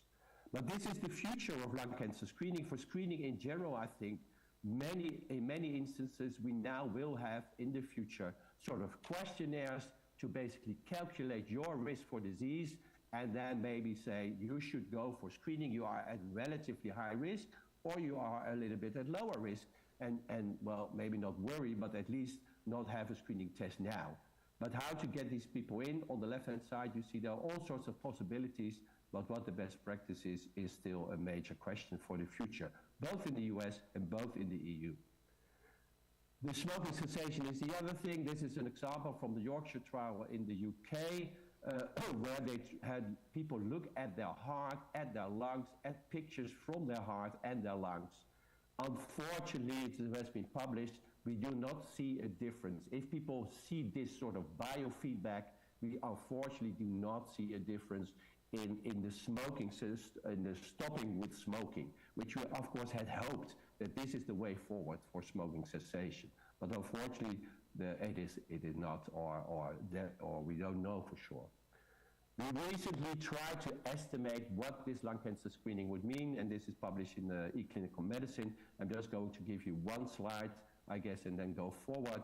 But this, for instance, shows you we know everyone should stop smoking or should not start smoking. But unfortunately, there are so many people at risk, and they have tried immensely already to stop smoking. What we showed in this publication, basically, that in the age 60 and plus and over or so, maybe 20% or 25% or even more of individuals are at risk for lung cancer. And the first thing they should do now is get a CT scanning, because just one CT scanning gives basically more benefits than web counseling on smoking cessation and telephone counseling on smoking cessation. Again, we should do our utmost best to get people stop smoking, but if a person at risk now should say, what should I do? They should first come for CT scan. CT scanning does work. Here, this is an example in Europe. On the top it says we have done, for instance, 7,500 scans, baseline scans, and what we see on the bottom of this slide is that in 96% or so, this baseline scan is negative. People are at risk, but fortunately, let's say, the CT scan doesn't show any major suspicion, and only 3 to 4% has to be referred. And the big question now is that if your baseline scan is negative, we have tested you, maybe you can have a longer interval.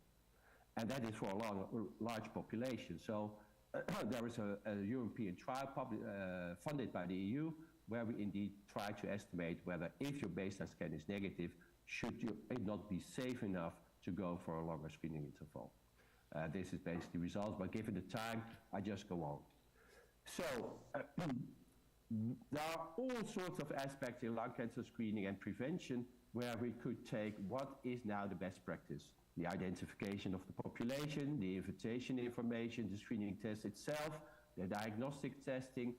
In all aspects, we, of course, have best practices, basically. And what we would like to do with this EU-US Task Force on Cancer Health Cooperation is indeed to identify research priorities, research projects, and or implementation issues in lung cancer screening that are timely to consider, that are applicable both in the US and the EU, and which answers would benefit both sides of the Atlantic. It's a clear statement, but we basically say, okay, in the next couple of months, we should really, really try to see whether we can, with collaborative research, come up with some major assessments on best practices. So we're going to, in the couple of first months of this collaboration, we're going to at least do two things. So it is here on the slide. We're going to assess the trends in lung cancer subtypes, because it's crucial are different by member states, are different between the US and Europe, and they are actually crucial for all sorts of aspects. It's crucial for estimating the harms in the future or the survival in the future in different countries. And also we think actually that there may be a difference by effect of CT scanning by histology. So it's really crucial to get that clear cut. The second thing, of course, is we can predict what length the lung cancer patterns are in Europe and the US, and try to make an assessment on what CT scanning may add in the reduction of mortality of disease. So these are two sort of clear-cut projects, objectives in the nearby future of collaboration, and we hope, of course, to continue that collaboration far more in the future.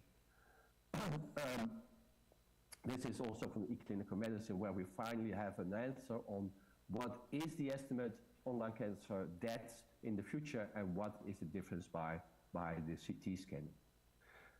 So summing up, and because we will hear a couple of very nice examples, but summing up, this is indeed the first risk-based cancer screening program, this lung cancer screening.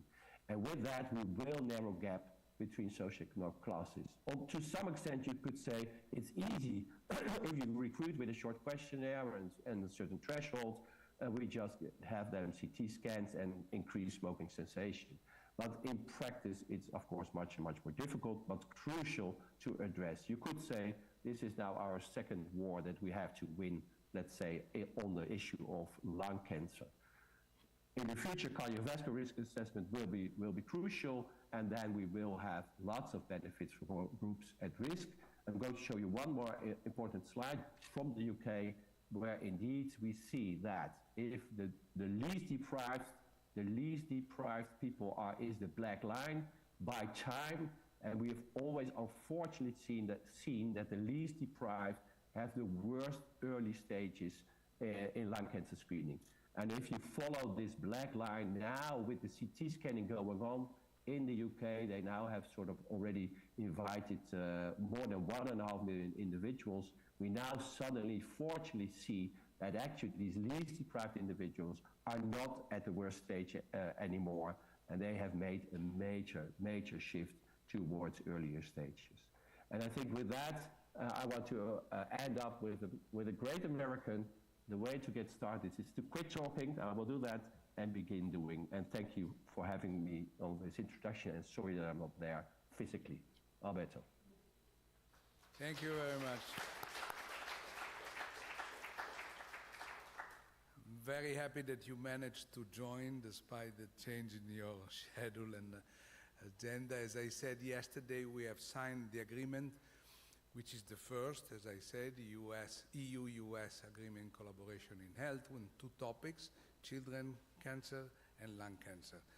The US co-chair of the working group on lung is Neil Friedman, who is the NCI, and is he expected to connect? 1 second, or 1 minute, or 1 hour. They said 1. We were really very pleased. We had a wonderful meeting at the NCI. Oh, here you are. Okay, good very morning. Good morning. Thank you for joining us so early. It's a pleasure. Could you follow what the Harry de Koning presentation earlier on? Were you connected? Yes, I was able to watch. Perfect. So you ready to start your presentation now? Yes, I'm going to try to share my screen. Okay.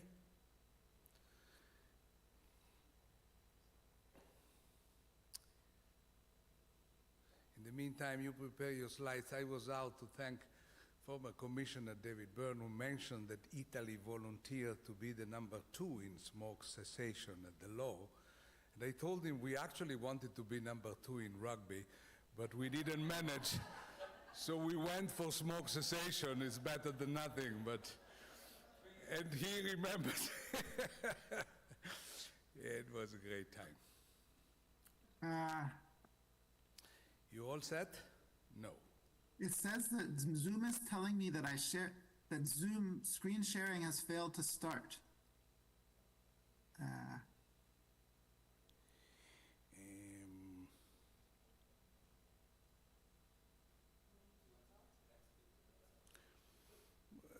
not logic. Yeah. There we are. We can see the slides now. Oh. You can't? Yeah, substantial progress, but you cannot see them? So are you, oh, okay, wait a sec. Okay, oh, wait, so you can see my slides? We can. Just show us the next to be sure. No, I'm not controlling them. Oh, you're not? Okay, so can we see the next? You finished? Okay, go ahead.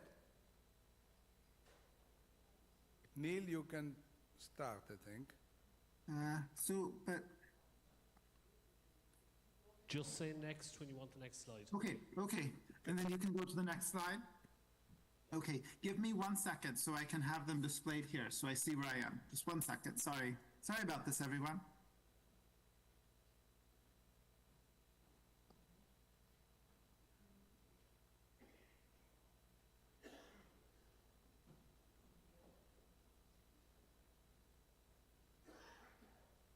Okay, so you all can go next. All right, so this is my title. Hello everyone, my name is Neil Friedman. I'm from the NCI, from the Tobacco Control Research Branch, and I'm so thankful and so honored to be part of this symposium, and I'm sorry that I was not able to attend in person. Can you go to the next slide, please? Okay, perfect. So as I was already mentioned, part of the reignited cancer moonshot. Oh, I can see them. Perfect now. Okay. Part of the reignited cancer moonshot is one of the aims is to reduce age-standardized cancer mortality rates by at least 50% over the next 25 years. So as part of this project, we looked at the 6 leading causes of cancer death in the United States. And that's shown on this table. And you can see that lung is by far the most common cause of cancer death in the United States. It's responsible for about 23% of cancer deaths. And even if lung cancer death were to be cut in half, then it still would be the leading cause of cancer death. Next slide, please. But so as part of this project, we looked at trends in lung cancer incidence and survival from SEER data. On the left, on the y-axis, that's age-standardized incidence rates per 100,000 person-years from 1990s through 2019. And so you can see that lung cancer incidence rates are falling, thankfully, and this decline has accelerated more recently to a decline of over 2% per year. Also, survival rates have been increasing. That's shown on the right panel. This is relative survival both for 1, 3, and 5 years. So you can see that the survival are increasing. And so it's in a good place to be to have falling incidence and increasing survival with regards to cancer mortality. Please go to the next slide. So shown here is first the solid line. This is age-standardized deaths per 100,000 person-years. This is from 2000 to 2019. And so you can see that the black line is going down from year to year. And it's accelerated more recently with a decline of about 4.7% per year. Now, in this paper, which was led by Meredith Shields and others, we did the most simple projection, which is we simply said, okay, what would happen if we continued to have a decline of 4.7% per year? And that's in the dots. And so what would happen is that lung cancer rates in the United States, the death rates would be cut in half by 2037, and they would continue to decline past that point. For the remaining part of my talk, I'm going to first show why has this been the case so far and what do we project moving forward. Please go to the next slide. So first, there's been enormous progress in tobacco control. Shown here is nationally representative data from the tobacco use supplement to the current population survey. And so you can see that within the US population, the prevalence of never smoking has increased from about 50% in the 1990s to about over 70% now. And this is so important because never smokers have substantially lower rates of lung cancer incidence and mortality than ever smokers. And as the proportion of the US population who's a never smoker has increased, also, of course, the proportion of the population who was either a current daily or non-daily smoker or a former smoker has declined. And so, of course, this really bodes well for the future of lung cancer rates. Next slide, please. And it's likely that there's going to be continued declines in incidence, and that is because the progress over the last 20 to 30 years has not yet impacted lung cancer rates. Shown on the right is a very nice graph from the American Cancer Society, and first and on the left in black, that line is the number of cigarettes per capita in the United States per year. And then in blue, that's the rates of lung cancer mortality. And so what you will see at the bottom, that's calendar year. So in 1900, no one really smoked cigarettes, and in 1930, the rates of lung cancer were very low. But as cigarette consumption started to increase, you saw that 30 years later, the rates of lung cancer began to increase. The peak per capita cigarette consumption in the United States was about 4,000 cigarettes per person per year, and that was in 1964. But the peak in male mortality from lung cancer didn't occur until 30 years later. And then you'll see that as per capita cigarette consumption started to decline after 1964 in the US population, it took again 20 to 30 years for the rates of mortality for lung cancer to start to decline. And you may notice that there's also another blue line, and that's lung cancer in women. And you'll see that at the onset and the increase in the rates started later. And that's because women in the United States population started smoking en masse later in the 20th century than men did. And they also began to decline their smoking use later than men did. And that is why the peak in lung cancer rates in women appeared later. Okay. One other really good thing that bodes well is one of the things that most people start smoking when they're teenagers or in high school. And so you can see that now the prevalence of smoking in middle and high school students is just 1.6% in the United States, which is very low. For example, when I was in high school, the prevalence was about 30%. So this means that there's entire birth cohorts of young people who, as a population level, will likely to have very low rates of lung cancer. Next slide, please. But unfortunately, substantial disparities in cigarette smoking remain. There's geographic disparities, there's disparities across different subgroups, and there's also substantial differences by socioeconomic status. Shown here is the prevalence of cigarette smoking by education in adults, and you can see that the prevalence ranges from people with less education, so people who don't have a high school diploma or have a GED or high school diploma, the prevalence is quite high, whereas the prevalence among people with a graduate degree is quite low. And we have others have shown that this is really related to substantial disparities in overall cancer mortality and lung cancer mortality by socioeconomic status. If you can go to the next slide, please. There's also been really improvements in treatment. So non-small cell lung cancer is the majority of lung cancers. This is very nice data from the NCI investigators, not me, but others, Nadia Haller et al., where they compared the trends in lung cancer incidence to lung cancer mortality. Prior to, that's on the left is men, and prior to 2013, you see parallel trends. So incidence and mortality are both declining at the same rate. However, after 2013, around the time of EGFR first-line therapy approval, you can see that the rates of lung cancer decline or mortality start to accelerate to be twice as fast as incidence. And this is also occurring for both men and women. Next slide, please. And as Harry just mentioned before, there's enormous possibility and potential for lung cancer screening. This is a little bit old graphic, but I like it first both because it shows that lung cancer is the #1 cause of cancer deaths. That screening with low-dose CT can detect lung cancer early and saves lives, but it also really speaks to how much more screening is needed, and many people who are eligible for screening are not getting it. If you go to the next slide, please. This is very nice data that was published recently, and they're just trying to understand, well, what would be the impact if there was a 10% increase in use of U.S. Preventative Services Task Force recommended screening strategies. I just want to draw your attention to the left two columns. The one on the most left, that's lung cancer screening. So you can see for a relatively small increase in lung cancer screening would have an enormous benefit in number of deaths averted. And this benefit would be even larger if smoking cessation were offered at the same time. And that would not only benefit against lung cancer, but all the other cancers that are caused by smoking, as well as other chronic diseases such as cardiovascular disease, which for the smoker has as nearly as big an impact, if not more in some cases, as cancer. Okay, next slide, please. So as part of this paper, and I think it's really true, that the trends in lung cancer are promising, and I really do think the light is at the end of the tunnel, but we can do more. Increasing smoking cessation, preventing initiation is important in the United States and throughout the entire world. increasing low-dose CT uptake, as Harry described, and also reducing disparities in use and coupling with smoking cessation, and then also making sure that as new therapies are developed, that they're available to everyone. Please, next slide. I've really spoken about the United States, but I think what I've shown you for preventing lung cancer and reducing mortality is relevant in many other countries in the world. Shown on the left, that's from the National Cancer Registry Ireland, and you can see that in Ireland, lung cancer mortality is also the leading cause of cancer death.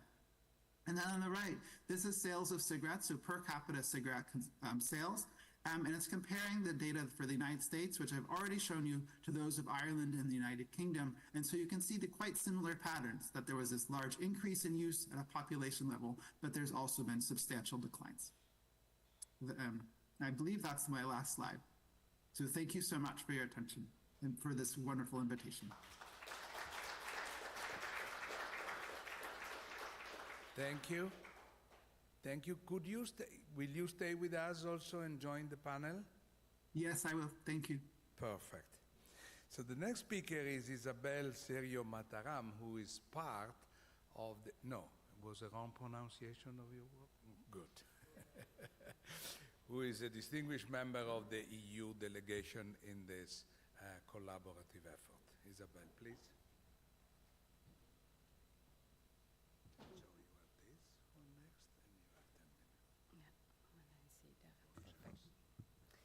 Thank you so much for the opportunity. I was really glad when I heard that Harry is going to join, because then I didn't have to review all of my knowledge on screening.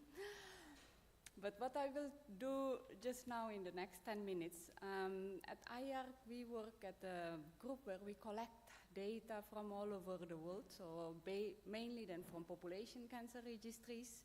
So I will then present those data, trying then to look into then the progress first. Are we looking into then the tunnel, the end of the tunnel yet?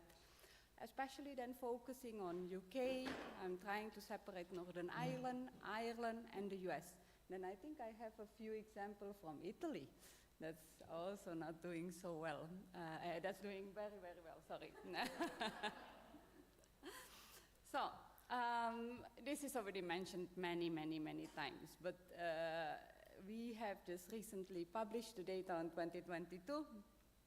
I think in the last 4 years, breast cancer in terms of incidence was the most common cancer, but then now lung cancer actually coming back up.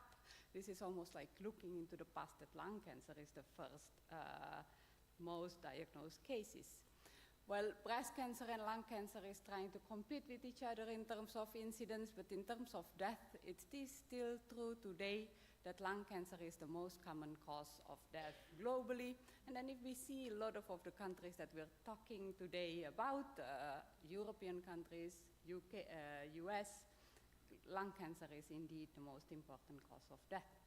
And then even though in terms of survivorship, we often then talk about lung cancer having a poorer prognosis, that's not so true anymore. We see that there are improvements over time in terms of cancer survivors. So we have a growing number as well in the population in terms of survivors who were then previously diagnosed with lung cancer. Now just to give you a whole global burden. So these are then the rate on the left-hand side. In blue is incidence or new cancer cases, on the right-hand side, and mortality. You see then the list of countries there, really their European country, and there the US, I think that's also then there. So thinking about it, it is more important than ever that we do have this collaboration between Europe and US, because lung cancer is still indeed the most important cancer. And that's true for men, and that's true as well for women. It's a bit different in terms of the countries that are impacted, in terms of then the incidence. Before then we see a lot of Eastern Central European countries that come on the top in the European side. And then if we're looking into then the women lung cancer cases, so it is much more than in countries Denmark, so Northern European, etc. And then US is then not far behind, number 5 among the ranking. And Ireland is then just ahead of the US. So again, it is really important then to start this project on collaboration on lung cancer, even today. We do see a lot of progress though. This is then the trends over time in terms of lung cancer.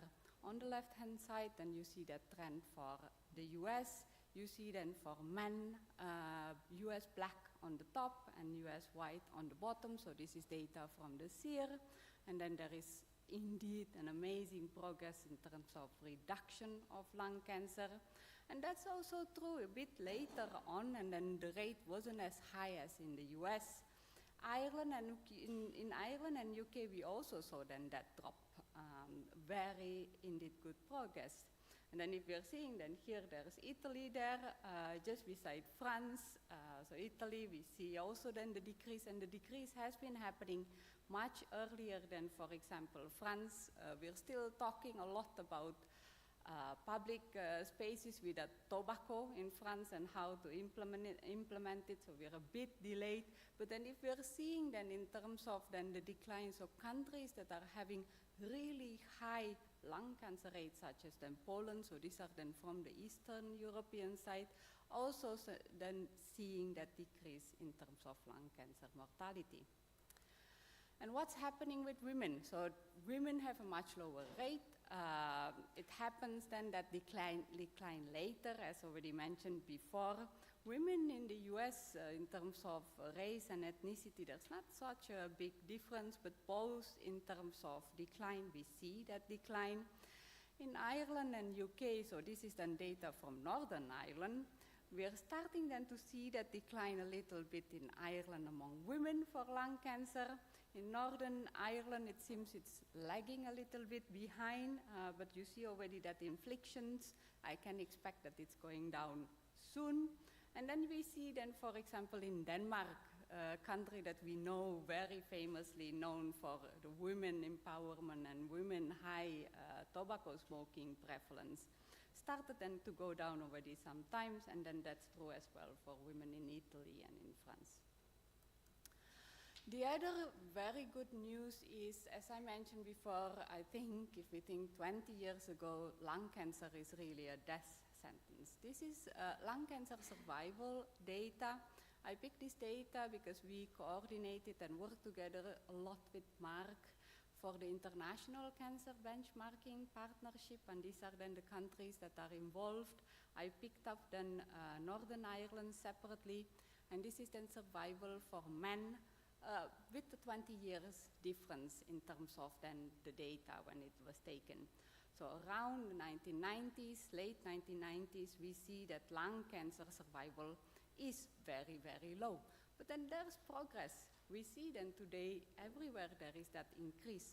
What we see as well, that in terms of that increase, the increase is different in every country. We mentioned Denmark being then an example here. It's much higher, but then we see also Australia having an impressive survival if we think of survival for lung cancer. So there's a lot that we can do as well in terms of improving survivalship. And then this one, and then for women, we all know that women have then a slightly better prognosis, but even in women we saw that an increase, but then if we see the Northern Ireland, that increase is then much less. So there are disparities, there's progress, but there's disparities in terms of the progress. So are we seeing then the end of the tunnel? I was going to Italy from France, and then we always have to pass by this very, very, very, very long tunnel. And if you're going through a tunnel, you kind of always wait for that end, for the light. And you keep waiting and you keep waiting. For lung cancer, I think it's a bit like that tunnel. It's quite long. You keep seeing a hint of a light, then I think it's getting brighter, but I think we're almost there, but we're not there yet. So in the future, are we going to see that? So as mentioned before, if we're looking then into a few prediction examples, so lung cancer mortality is going down, and it's going to continue going down for black and white, for men and for women.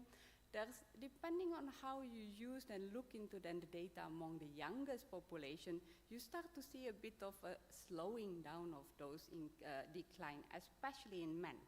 And you don't see that only in the US, you see it a little bit in Ireland, either in the south or in the north, that the decline is not as strong as what we saw before.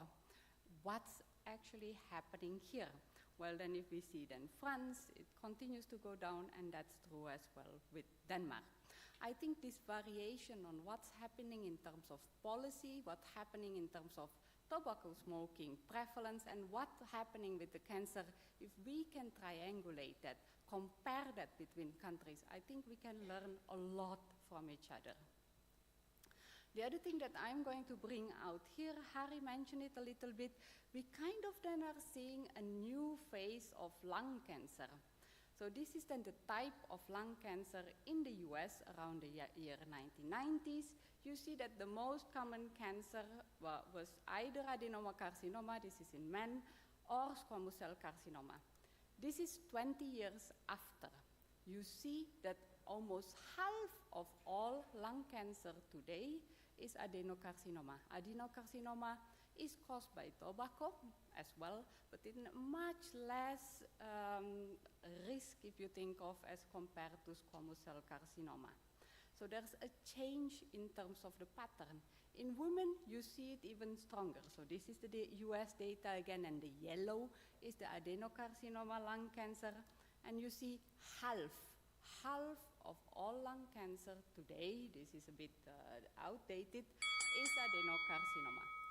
And that's true as well. This is the data for Ireland, for men. Before it's about 12. Today it's more than 25%, almost a third. And that's true again for women, where it was then around 16. And today it's almost half. So, coming back just then to conclude, we see a lot of progress, but we see disparities. This is only disparities between countries. There are disparities within countries, as mentioned before.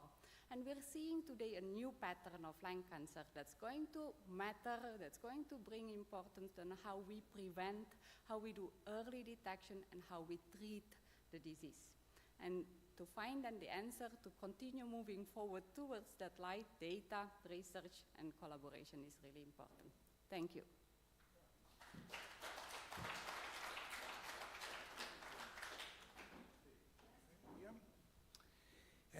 The next speaker is my very good friend Miroslav Samardzija from University of Zagreb in Croatia, and he will present the only current national lung cancer screening program that we have in the EU. So we're very grateful. They're very strong in soccer, not in rugby, and now we know that they're very strong in lung cancer screening. Miro, 10 minutes. 8? Why they give Up to you. Okay. You can manage. Yeah, I hope so. At least you're the third one who told me you should finish in 10 minutes. I will do that. Once again, hello to everyone. Today, Alberto told me you should present Croatian National Lung Cancer Screening Program. You should emphasize the important critical points, how to translate scientific evidence into the everyday practice. And I will try to do that in next 10 minutes. Croatian program is the first national screening program. Is organized in 16 countries, in 16 towns all around Croatia, in order to give each equal chance, equal opportunity to access to low-dose CT scans. Of course, the main goal is to reduce mortality. But if we really want to achieve that in a reasonable time in front of us, we should increase the proportion of eligible population which will be screened. A Croatian program for that reason is from the beginning fully reimbursed and fully integrated in healthcare system. It is not working on somewhere beyond the healthcare system. A few words about the inclusion criteria. We are based on the high-risk population as well as randomized clinical trials, but the mandatory parts should be smoking cessation counseling, and for the beginning, we start with a really informed discussion with the healthcare healthcare professionals. We are not based on invitation letters or things like that. The whole program is based on 5 pillars. Each of them is equally important, and we are pretty sure that we have taken care of each part of the program. The first step should be you should use really very precise guidelines, otherwise the level of false negative or false positive data will be high. We should follow those guidelines. It is not possible to perform a low-dose CT scan without artificial intelligence as a first reading. You have to think about that. And from the beginning, we want to organize the program which will be self-sustained with intrinsic power and flexibility to overcome all the difficulties. That was the reason why the program is based on GPs. They are responsible for enrollment, for recruitment. They follow up the participants and go from participant journey finally to a patient journey. To achieve that, digitalization should be implemented in all spectrum of the program. If you are looking at those slides, you can see the response rate of 86%, either for the baseline scan or follow-up scans. That is the result of the digitalization. The other advantage of complete digital process is all reports need to be and should be structured, which is crucial if you want to have a control on all other aspects and follow up. In fact, what we want with digitalization, we want to complete the circle. We want to give end-to-end solutions from the high-risk population through the participant journey and finally patient journey. That is the reason why the program is so successful. Allow me a few words about the results. In this period, we enrolled more than 25,000 of participants. Just remember or pay attention on few numbers, the proportions. The proportion of intermediate or semi-positive findings is 11%. That means that those people should be carefully followed much earlier than 12 months or 24 months. The proportion of positive findings in terms of volume or size or volume doubling time is 4%. That means that those people should be invited for immediate workup. Someone have to organize that. And finally, until now, we confirmed 1.4 cancers. We are approaching to absolute number of 400 of those who are diagnosed. This slide is probably the best definition and the best description and the best way how we translate science into everyday clinical practice. Look at the stage shift from the metastatic disease to early stages. Less than 1/3 was diagnosed in metastatic stage 4, more than 50% in stage 1 or stage 2, majority of them in early stage 1. Based on that results, look at the surgery. We can underwent surgical operations more than 60% of those who were screened. It is completely quite different what we are seeing in everyday practice everywhere in the world. What should be done further? We heard a lot of talks about future developments of the screening program. From our point of view, from the beginning, we introduced and mandatory should be to analyze the presence of emphysema in order to make or establish early diagnosis of COPD and measurement of coronary artery calcification. It is mandatory from the beginning. What we are doing at this moment, we started the new sub-projects. One probably most important among veterans. It is also high-risk population, and for us, excellent opportunity to analyze differences between heavy smokers, light smokers, and never smokers. And of course, we start a small bioproject trial. The most important activities which we want to start in this year will be redesign of the whole program.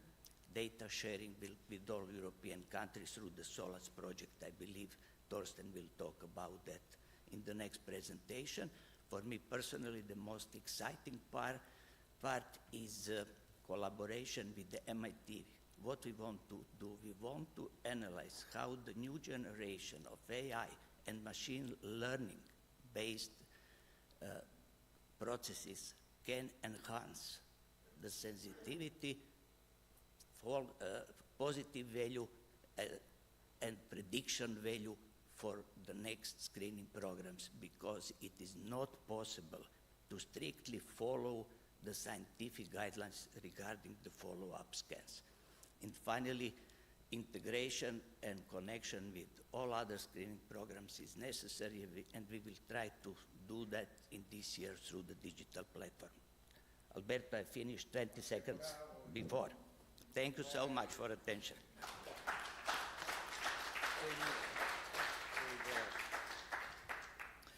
Bravo, very interesting, very new, very innovative, a lot to discuss. So my co-chair, Yarushka Naidu, professor, divides herself between the Beaumont and Johns Hopkins. Women are multitasking, so she can go Baltimore, Dublin, Baltimore, Dublin. Multitasking, falling I off the would chair. never do it. All right. Okay, well, thanks everybody for the opportunity to be here. I'm going to talk about lung cancer from a broad perspective, including lung cancer screening and some of the efforts that we have here in Ireland and how some of this progress can be brought to our shores. So just a little bit about me. So I'm an unusual import to Ireland. So I'm South African. Probably the only continent I can't lay claim to is Australia. I won a scholarship to do medicine here in Trinity College, and then from there my brain is certainly Irish. I've been sent by the Irish government to go and do my fellowship at Memorial Sloan Kettering, where I specialized in lung cancer and phase 1 immunotherapy at the time when immunotherapy was really coming of age in lung cancer and really ushered in a new era to lung cancer, an era of hope. And then from there, I moved to Johns Hopkins University, where I was for several years, and I won several career development awards, an NIH award, International Association for the Study of Lung Cancer, and obtained a master's in statistics, population science, and clinical trials there at Hopkins. And then since then, just 2 years ago, I returned to be the chair of oncology at the Beaumont RCSI Cancer Center, and I lead lung cancer clinical research efforts through Cancer Trials Ireland. My roots in America are still strong. I'm still an adjunct professor at Hopkins, and I'm part of the ASCO Scientific Committee. I write some of the guidelines for lung cancer, and I'm the chair of the Immunotherapy Committee for the ASCO annual meeting. But of course, ties in Europe are also strong. I'm one of the lung cancer faculty, and I write clinical trials for the European Thoracic Oncology Platform. So with this, I think really it shows the global nature of lung cancer and that we can all work together to try to usher in some of this progress. So where should we be investing our time and our efforts? Where is some of the progress coming in lung cancer? So of course, first of all, in the last 20 years, and I think linked to some of this change in the majority of patients having adenocarcinoma and more patients, female patients with lung cancer, really we've seen an age of precision medicine in lung cancer. Every patient with lung cancer should have genomic testing. That is as fundamental as getting a CT scan. Why? Because about 50% of these patients will have a genomic alteration that allows them to have a targeted therapy that really changes the life of the patient and can mean that they're on a lifelong treatment where their survival can go from 1 year to up to 5 years. Then, of course, in parallel with that, we saw the progress of immunotherapy. So alongside precision medicine and genomic testing, we also need to do a special test in lung cancer called a PD-L1 test to identify if our patient is a candidate for immunotherapy. Why is that? Because this is a different group of patients who may benefit long-term, leading to long-term outcomes. We have a long-term survivor of immunotherapy with us here in the audience who took part in an immunotherapy clinical trial and now leads an advocacy program for Ireland. There is no greater hope than this story. So I think doing both of these tests is clearly the way forward. Then, of course, learning from our colleagues in Croatia and others, is there a way to bring this progress to all patients with lung cancer? Unfortunately, we know that 80% of patients with lung cancer have advanced disease when they have symptoms. Could we intervene early? So in high-risk patients, based on age and smoking status, we can do a simple low-dose CT scan, as we learned from Harry de Koenig and others from the Nelson and LLST. This can reduce the mortality from lung cancer. Screening is available in the US. There are several pilots in Europe. Up till recently, there have been 0 in Ireland, but we're changing that. And then, of course, novel diagnostics. We heard earlier today about the use of liquid biopsy. One of the areas in lung cancer, the issue is tissue. The ability to get a biopsy and do some of these tests is often very challenging. Can we use blood-based biomarkers in order to do this? And certainly for precision medicine and genomic analysis, this is changing the face of lung cancer and allowing our patients to get onto treatment. So giving a touch on lung cancer screening, we've heard all about that today. One of the areas that is very clear in Ireland is that the prevalence is more common in underprivileged or urban areas. We've learned from our colleagues just across the pond in the UK that not just doing a CT scan, but doing a whole lung MOT that incorporates a breath test, smoking cessation, and a low-dose CT scan can improve outcomes for patients and also can reduce the stigma of lung cancer. We're here to do a lung health check. You're not here for lung cancer screening. I think this message and the communication of it is very important to patients and very important for us to listen and take that forward. It requires a close integration of hospital and community-based services. Really, it is Sláintecare in action. It is showing how you can link a community-based program, GP practices, to hospitals. Of course, we can pick it up early, but what do we do with it when we pick it up? We need access to timely diagnostics, and if we pick up early lung cancer, we need to be able to treat it effectively. So in order to expand our treatment options, to give our patients access to the most modern, up-to-date treatments, has to go hand in hand with lung cancer screening. Again, we've learned from our colleagues in the UK based on their pilots. They now have a national rollout of a program coming forward, and we in Ireland, learning from our colleagues in the Cancer Society who have done work in this, have identified that lung cancer is truly an area of need in Ireland. So what are we doing in Europe? We have Torsten Blum in the audience here today, who is leading the SOLACE project. We are very pleased to be a partner in this, expanding or strengthening the screening of lung cancer in Europe. This is hopefully a practice-changing study in which we will understand how to implement lung cancer in Ireland, and we're very pleased to participate as the lead institution with the associated partner of Galway University Hospital. And this should be coming on stream very soon, led clinically by my respiratory physician colleague, Dr. Daniel Ryan, and myself as the principal investigator here for Ireland, but with a 13-person steering committee that is embedded in government with NSS representation and in patient advocacy, who have been involved from the start in order to message this appropriately in Ireland.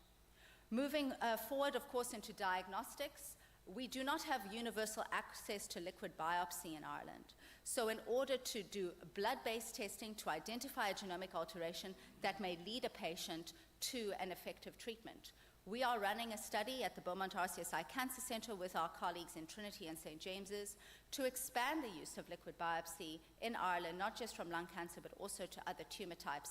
And this study has nearly completed accrual.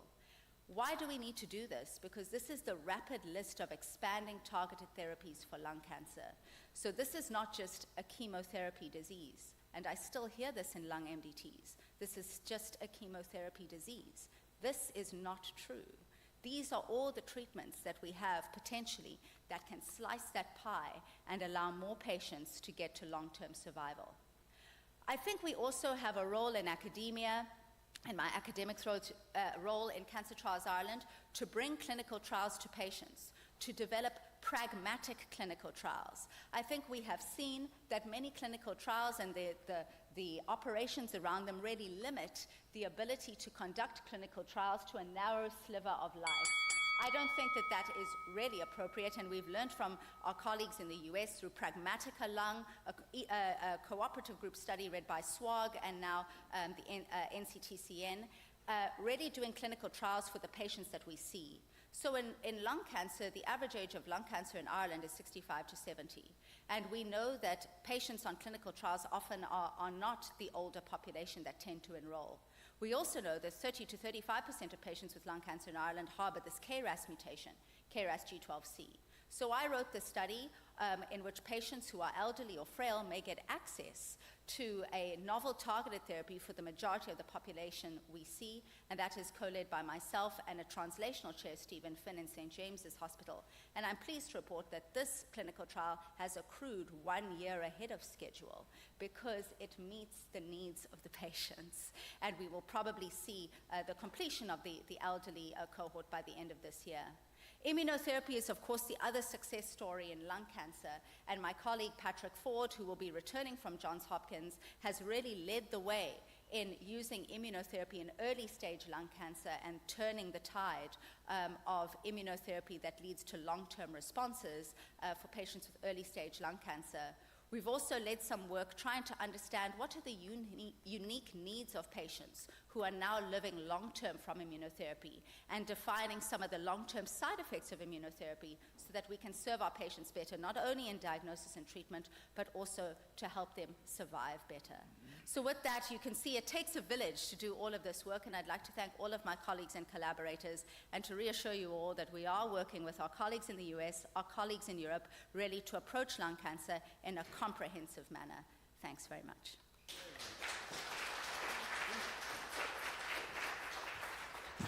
So then it's perfect that we have Torsten Blum to present. I think it's perfectly matching your presentation and explaining us the SOLAS. Thank you, Torsten. Thank you, Alberto. Thank you, Jarushka. Thank you all for having the opportunity to speak here. It's really, it's an amazing meeting and I think a huge opportunity to interact. I would like to introduce to you the SOLAS project. That's an EU for Health funded project that started about 1 year ago, so we have just entered the 2nd year. I will share all my slides, so just email you or the organizers could send the slides to you.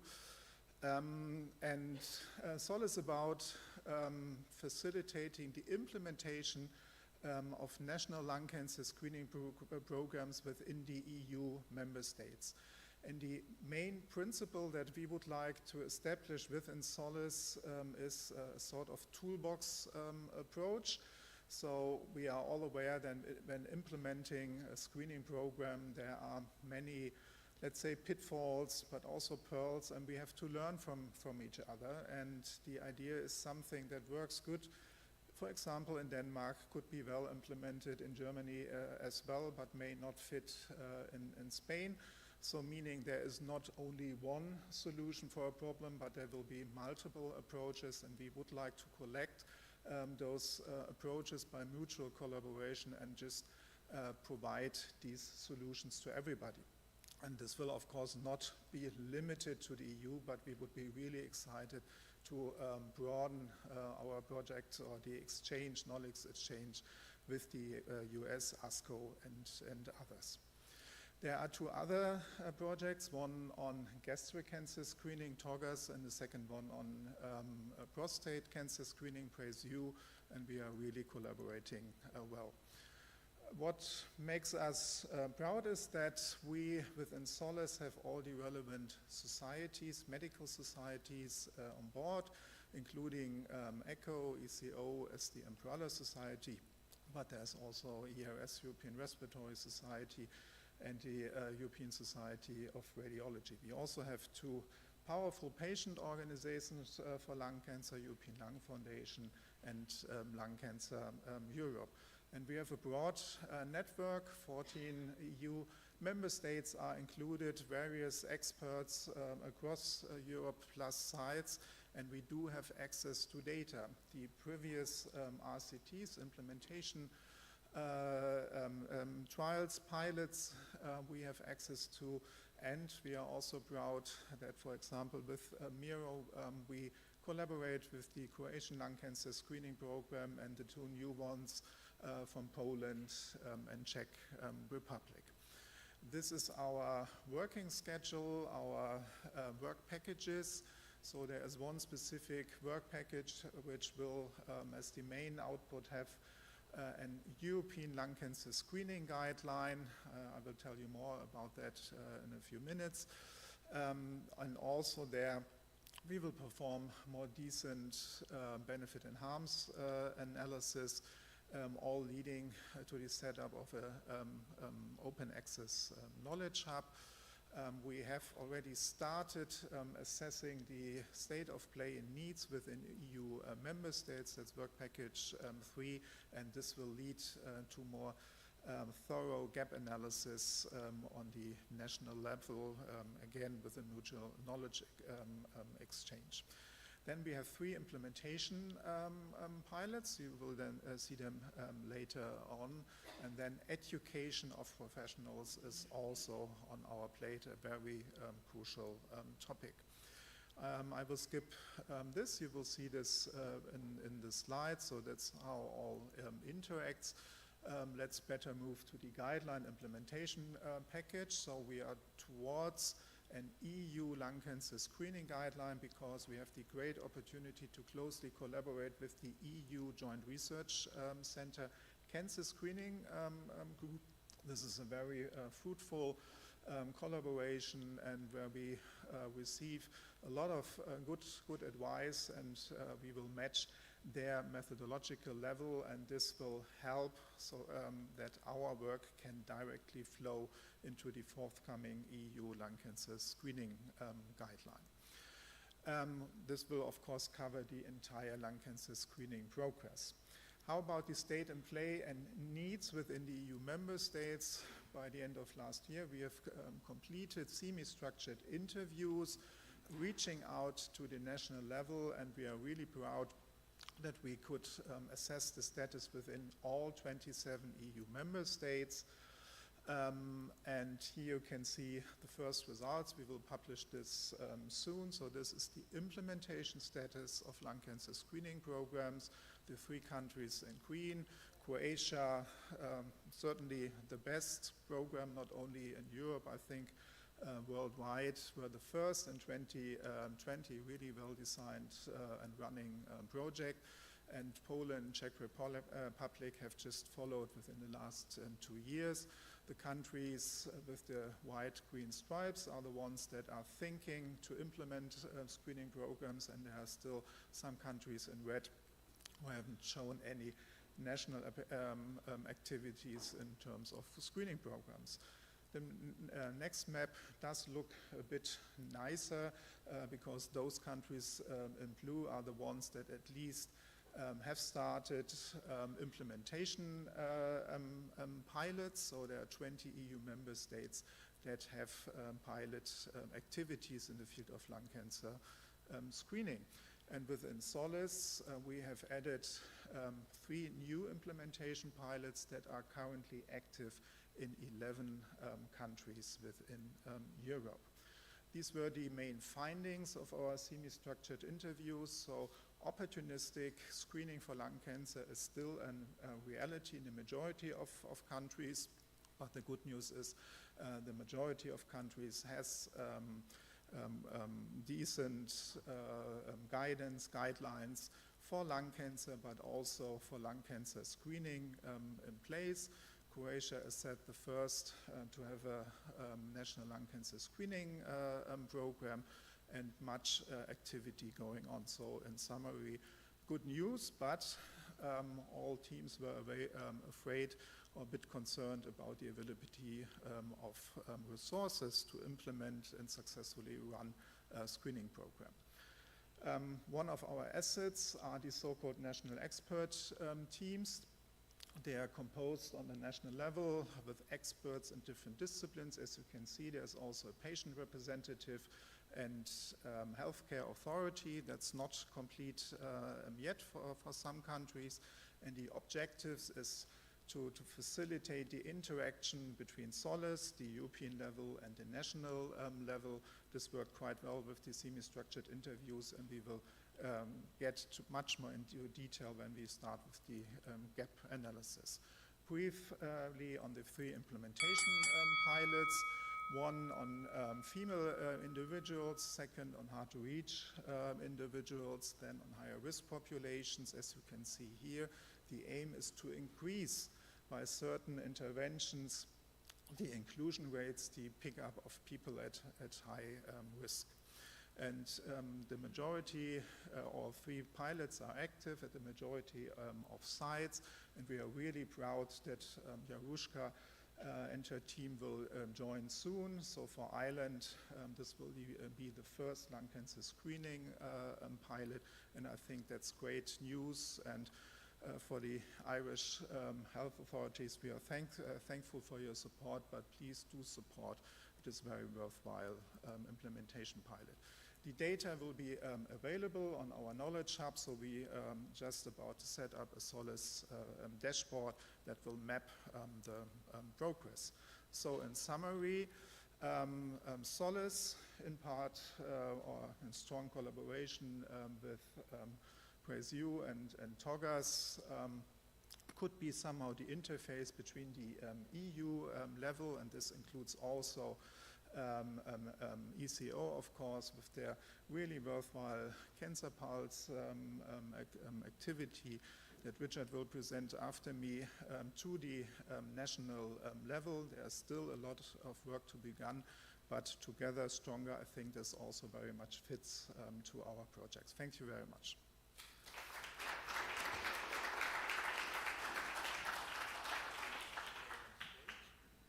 Last speaker, Richard Price from ECO. We heard him yesterday. Oh, they gave you only 5 minutes, Richard. Yes, Are you? Oh, really? Yes. You're not upset? Thank you very much. I'll have time to accelerate my talk. Yes, indeed. Okay, so good morning. We wanted to give a little bit of background and perspective of the European Cancer Organization on the topic of lung cancer and what we've been doing over recent years and have planned for the months and years ahead as well. So if we go to the founding mission of the European Cancer Organization, what we were formed to do, which was about reducing the burden of cancer through multidisciplinarity and multi-professionalism, and that's what brings together all of our 42 member societies and our 21 patient advocacy groups through our Patient Advisory Committee. And in that context, we've, for a number of years, been running a series to put multidisciplinarity down onto paper, and that's called the Essential Requirements series. So what do we mean by multidisciplinary cancer care? What is the core multidisciplinary team, the expanded multidisciplinary team? What are the roles of all of those professionals involved in that care? And those are set out in every Essential Requirements series paper for a tumor type. So this is the lung cancer paper that we published at the end of 2020, and I would encourage your familiarity to the paper.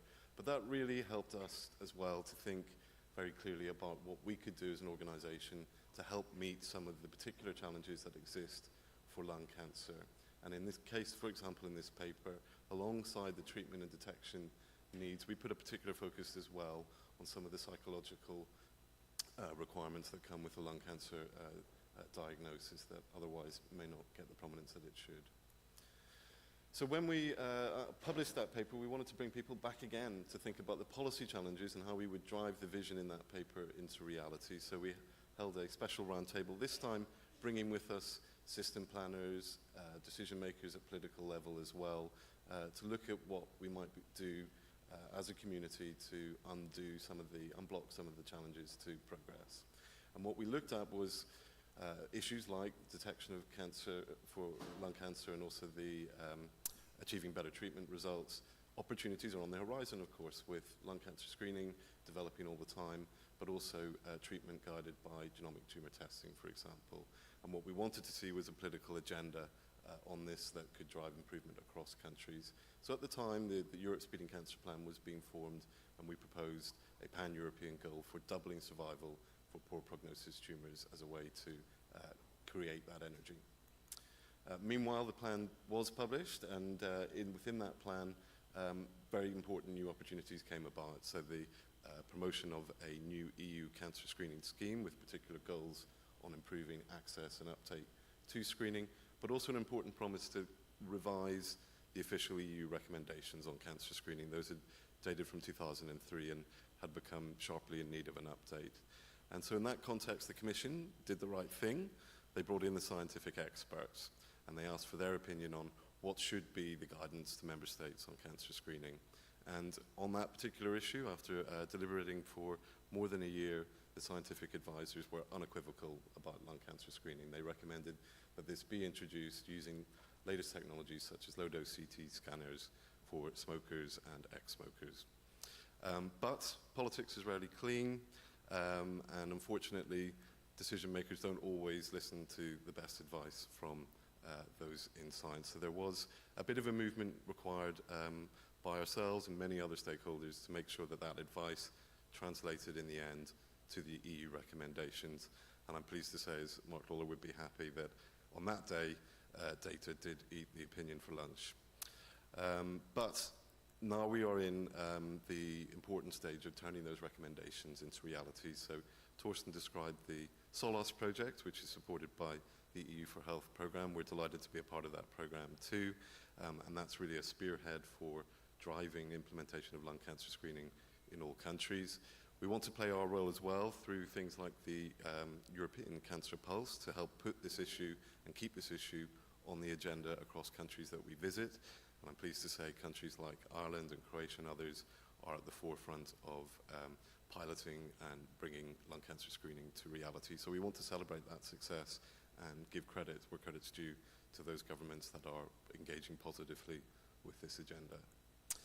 And we have launched, and we're at the beginning of a new campaign, which is to play our part in promoting political energy on cancer screening. We have three main parts to this campaign. You can go to our website at europeancancer.org/screening and participate in various surveys that we are conducting, looking at recommendations that we can make on best practices, but also bringing forward new data about the level of policy implementation on screening. And so I'll use my 10 seconds over to once again promote as well, if you may, to endorse our manifesto campaign, which includes recommendations for the next European Commission to keep this agenda alive, to support projects like SOLAS through to their full fruition, and we hope you will be happy to join that campaign. Thank you.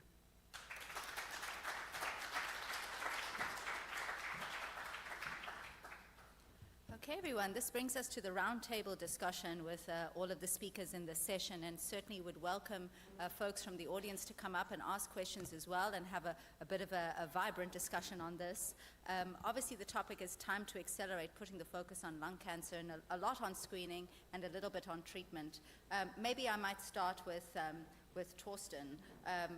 You know, with SOLAS and, you know, how that started and how you think it's going. What are some of the seminal learnings you think that are coming through an implementation project like SOLAS? And what do we think that we need to do to keep things moving in order to ensure that lung cancer screening and other related screening programs actually become a reality for our patients?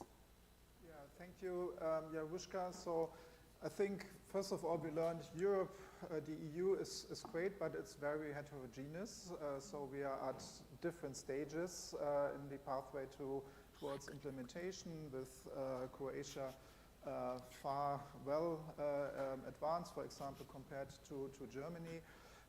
But we have already learned that we can really, if we collaborate closely, draw a lot of lessons learned, especially, let's say, the pitfalls that do not need to be reproduced in other countries. So I think mostly the main outputs will be this knowledge hub with the Pearls and Pitfalls toolbox approach, and we have a unique chance to speed up the development of the EU lung cancer screening guideline, as we are closely collaborating by that, and we have 3 complementary implementation pilots focusing on how to better identify, motivate, and enroll hard-to-reach populations that complement the previous RCT. So I think that these will be the main output we can provide. Yeah, I think a really critical project. And maybe, Miroslav, from the Croatian experience, obviously you led the way and your country has led the way in this area. The question of AI, obviously this has become very topical. Whole sections at ASCO, whole sections on the ESMO meeting now devoted to AI. What do you think are some of the opportunities or challenges? Certainly in Ireland, we do not yet have a universal electronic medical record. We do in some institutions, but not all. And I certainly worry if the future is moving forward, but we haven't even taken the first step university, are we going to be left behind here? What are some of the areas that you think are truly going to innovate with AI in lung cancer screening? Yeah, the introduction of AI is a very, very fast evolving process everywhere in the world. The evolution of AI is much more faster. When we translate that into the practice, when we started 4 years ago, from Nelson trial, we learned that we should introduce 3D analysis. It is not possible to be done without AI use. When we are talking about the huge numbers of the scans, it is not possible to introduce screening without the help of AI. What happened in the meantime? New generation of AI. That means that we will be able, with the AI, make the first reading and show the signs, the importance of the detected lung nodules. We can analyze parenchyma for the emphysema and automatically measure calcium coronary artery score. It is possible. That will be introduced during this year. What is going on at the second level, probably above that essential use of AI, is how to find out and how to use AI and digital platform for better prediction model. At this moment, all the screenings are based on the very simple definition of high-risk population, heavy smokers above age of 50. It is excellent and should be done as a first step, but we are completely aware there is a lot of different populations who are also at the high risk. We are also completely aware that the percentage, Harry nicely showed that, the percentage of negative scans is very high, of intermediate scans is also very high. We need some kind of prediction. Which of those scans which are negative, in fact they are not negative. That is the reason why I'm pretty sure until the end of this year, we will try to validate few of the deep learning machine processes in order to implement that as a first step after the baseline low-dose CT scan. That is the idea. Probably sounds more futuristic, more scientific, but I'm pretty sure it is reality. We can do that. We have infrastructure, and that can be done. Yeah, no, I think that's fascinating. Maybe, Harry, you want to weigh in there. Certainly there's some studies from Harvard, the Sybil project, that uses AI purely on the baseline CT to now potentially predict for lung cancer screening, where most of the AI models were trained on the follow-up CTs. How do you see this moving forward, Harry, and what are some of the other opportunities you think, with us as a country moving in the space, that we can learn from your experience?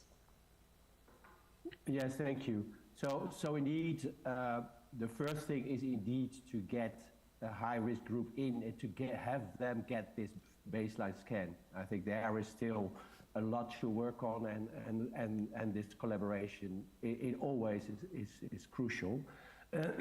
Indeed, you're right. I think that the AI at the moment already, we think, can really reduce workloads, for instance, and capacity issues in the future. But indeed, on your question, can we not, let's say, stratify better based on the baseline scan, for instance, or something else? I think that is indeed the next second step. So, for instance, biomarkers in the indeterminate group, for instance, there is the microRNA, but there is other biomarkers. Indeed, you're talking about Sybil, a nice publication showing that maybe the image as itself, without even clinical characteristics, could make some stratification. That again would be very, very interesting. And indeed, these are examples where we need this collaboration. There should not be in an individual country having, 10 scans or 300 or 20 scans, but really international collaboration to then make a final guideline. And we need speed indeed. So I think biomarkers, the image itself, the CT scan is an exceptional instrument, of course. It's an exceptional test compared to a lot of other things, but it is indeed also about risk stratification. That is why, of course, some politicians, scientists, governments are still a bit hesitant because it's so different from, for instance, breast or colorectal or cervical, although we all know they all will be risk stratified also in the nearby future. I hope this gives a bit of an answer to what you asked. No, that sounds great. Just to say, there is a roving microphone. If anybody has a question in the audience, maybe while questions are being prepared, I think Harry gave a nice nod there to the need for international collaboration and funding, which I think segues nicely into Neil. How do you think working between Europe and the US with the Cancer Moonshot and European collaborations can work practically for people like me who are in the trenches doing the work? How do you think that's going to translate into programs that, that teams can then act to move things forward? Neil? Thank you so much for that question. I think really a key point is that the challenges are quite similar in different countries, but has been mentioned this morning, the details really vary. But they vary in a way that I think is very informative. So for yourself with sort of background in both in the US and in Ireland, I think it's a real advantage to sort of consider, okay, if you want to have a lung cancer screening program roll out, each individual context of the country is quite different. In the United States, we have a very large geographic diversity. We have a diversity in resources. We have a very large disparities in access to care and in geographic distances. So, for example, some people live very close to a center where they could get a lung cancer screen, and other people will live 500 miles away. And unfortunately, there's a disconnect between where the resources are and where the burden of lung cancer is in the United States. And I think that's also the case in other places as well. That's part of the project that Harry and I have been talking about, is that can we understand where is the burden of the cancer so that we can figure out in a rational way, which is not always the strong suit of the United States in terms of healthcare resources, but can we think about it in a rational way? How can we have the resources line up to where the burden is? So I feel like that in that kind of cross-country experimentation and to try to understand what is working in one country versus how can that apply to different countries is something as an institute we are very interested in. And we're the kind of that work to try to sort of fund projects that take advantage of what is working in one context to be able to apply it to a different context. Well, I think that's really insightful and something we all probably need to think about as we move forward with these new programs, how we can think outside the box. So I think we have a couple of questions. Jerry Hanna first, Professor of Radiation Oncology, a new installment to Trinity College. Thanks, Jessica. A really great session. Great to see lung cancer as a priority here, particularly this meeting, and across, of course, Europe too as well. Can I ask just the experience, particularly in Croatia, and of course across the EU and US, when you've seen a stage shift to stage 1, has that put a lot more pressure on surgical services or radiation oncology services? And if so, what's been the split between radiation surgery for those patients who you've picked up early? Great question. Yeah, thank you for this. This is really great question. I will tell you what we did from the beginning. We were aware from randomized trial that we will finally have stage shift. We didn't expect that we will get so fast. That I have to admit. But from the beginning, we established 6 lung nodule clinics, which means those clinics are responsible and capable to perform fast additional diagnostic procedures, all therapeutic new approaches, including the all neoadjuvant, adjuvant, and finally the surgical procedure, either the classic thoracic surgery or stereotactic radiotherapy. We take care of that and try to organize the whole story through that 6 lung nodule clinics. Otherwise, we will have a mess. You are completely right. You have to think about that from the beginning, because you have to connect participant journey with patient journey. Otherwise, we will lose the participants. What is probably the most critical step before that is how to better tailor and personalized follow-up approach. It sounds very easy on the paper that we will perform follow-up scan after 1 year. How, who, when? Who will invite those participants? It sounds very easy, but it is not easy at all. But however, should we start? Yes, I think that all EU countries can start. If Croatia can do that, you can do that even better. But take care about all the steps. That is one of the reasons why we involve the GPs from the beginning. They know the whole journey. They usually follow that. They are used to do that. I'm not used to do that. Yeah, no, I think that those are great points, and certainly we have involved primary care from the very beginning, acknowledging this. Dr. Houlihan, you had a question? Thank you very much. We started the morning reflecting on the achievements that have happened both in Ireland and Europe from a tobacco control point of view. In my experience, one of the issues in engaging with political systems that become easily distracted and attracted to technical solutions to sometimes complex societal challenges and problems. How, when we explore the exciting potential of lung cancer screening and its potential application into the future, can we ensure that we maintain the focus of political leaders on the importance of tobacco control and prevention? In this country, we've achieved a lot in terms of legislation and fiscal measures. We still have 1 in 5 adults in this country almost who are daily smokers. Yeah, no, that's a great point. Perhaps a question for yourself? Yeah, well, I think in terms of Europe's Beating Cancer Plan, I would certainly say one of the strongest aspects has been where it has set common goals for all countries to achieve. And there is a common goal to achieve a tobacco-free generation.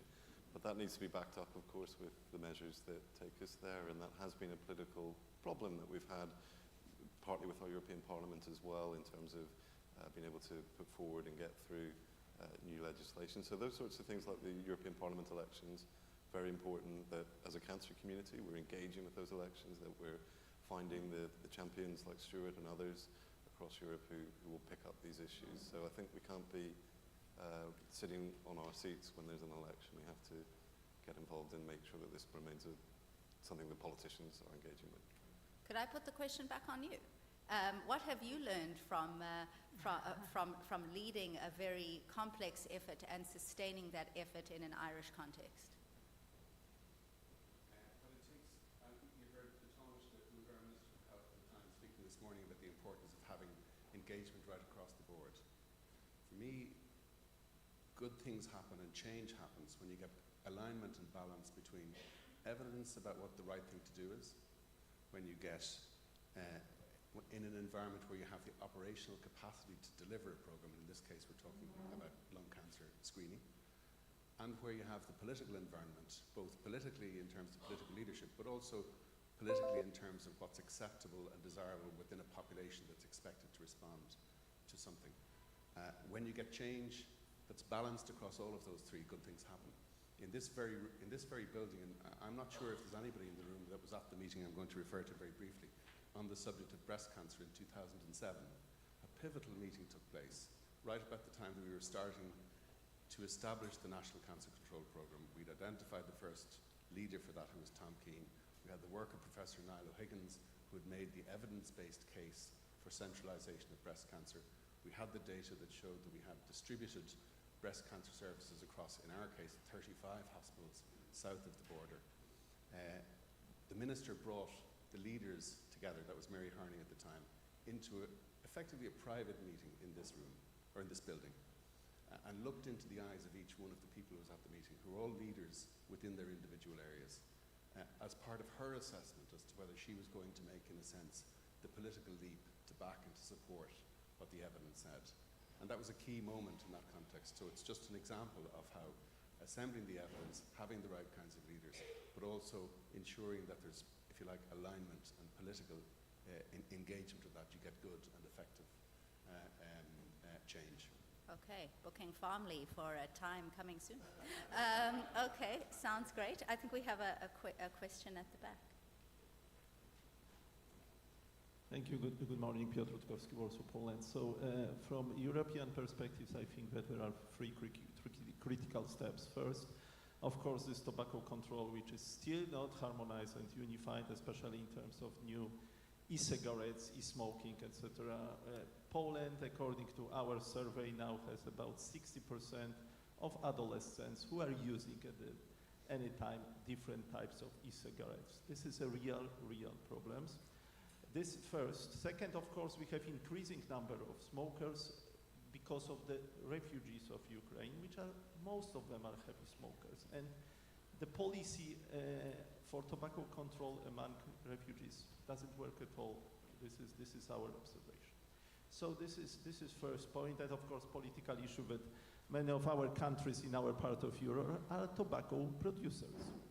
So this is first point. Second point, of course, is in terms of the lung cancer screening, which is important. We also performed a pilot among 15 or 20,000 people with using also AI, but I think that this is completely not unified, because the discussion between the country of Central Eastern Europe is that the policy is rather now against of implementation of lung cancer screening on the population level. We plan to do it next year as a normal procedure, but it means that we have to build the next step, of course, so lung cancer unit, because if we even find something, so the patient cannot be left himself and should go to the fast track diagnosis. And this in lung cancer unit, of course, it's not only MDD, but also the access to all molecular screening, etc. So this is still complex, and I think that starting from the beginning, I think that some of these points should be more harmonized on the EU level and discussed more critically. So thank you. No, I think those are great points, particularly on tobacco control. I see Neil's hand is up. Maybe a comment on that, Neil?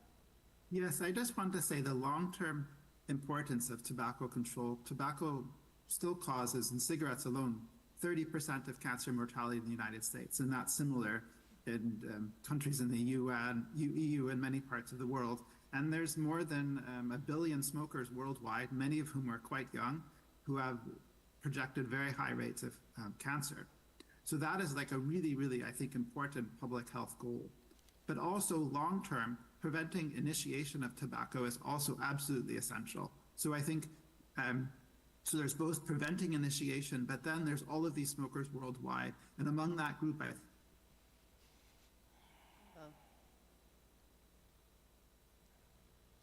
Okay, I think we might have another question here. be eligible for lung cancer screening should really be the people that are the ones that would have the biggest benefit of receiving lung cancer screening. So that I think the opportunity to provide cessation at that time has really profound synergistic effects. Thank you. Yeah, no, tobacco control is a key part of this. Next question, yeah. Thanks. So my name is Dr. Heather Burns. I'm a public health doctor working in the National Cancer Control Programme here in Ireland. And I suppose there's been a strong focus this morning, and appropriately so, on screening, but I am interested in your opinion, or the opinion of the panel, on interventions to improve early diagnosis, or at least timeliness of diagnosis in symptomatic patients. So things like awareness campaigns, or then at the general practice level, decision support tools, risk prediction tools, and then referral pathways, so optimizing our lung cancer referral pathways, or introducing new pathways like the non-specific symptoms pathways that are operational in other jurisdictions. So I'm just interested in your thoughts on that, interventions towards improving early diagnosis in symptomatic patients. Thank you. So I can probably start, and maybe members of the panel. So we know that 80% of patients with lung cancer who have symptoms have advanced disease. So I think that probably optimizing the pathway within when a patient enters, you know, our hospital services, be that through the emergency rooms or through their GP, through the sort of rapid access lung cancer clinics where we have a standard, you know, 2-week wait. But what we're seeing now, particularly in lung cancer, is, as was mentioned before, the diagnostics that are required to deliver optimal care for lung cancer are more complicated. We now require a PET-CT scan for most patients with lung cancer to discern the stage of their disease, and we require genomic testing. We only have a certain number of PET scanners in this country. Investment in that critical infrastructure will allow us to get to that a more reasonable waiting time for patients to get their diagnosis. So I think that is critical. And the second is universal access to genomic testing. We do have 2 NCCP-supported central molecular laboratories in Beaumont Hospital and in St. James's, Trinity St. James's. They are both require investment in order to meet the needs of these patients. So we're running a pilot in order to expand it. That was just some old-fashioned grant writing to get that off the ground. But then from there, I think programmatic investment will actually help that pathway. So I think rather than developing a new pathway, we need to optimize our current pathway and understand how the pathway has evolved in the time that treatment and management for lung cancer has evolved. And I see Mark has his hand up at the back there.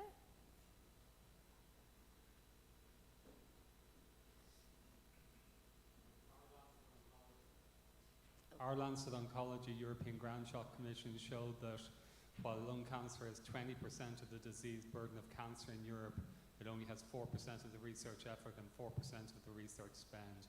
How do we change that?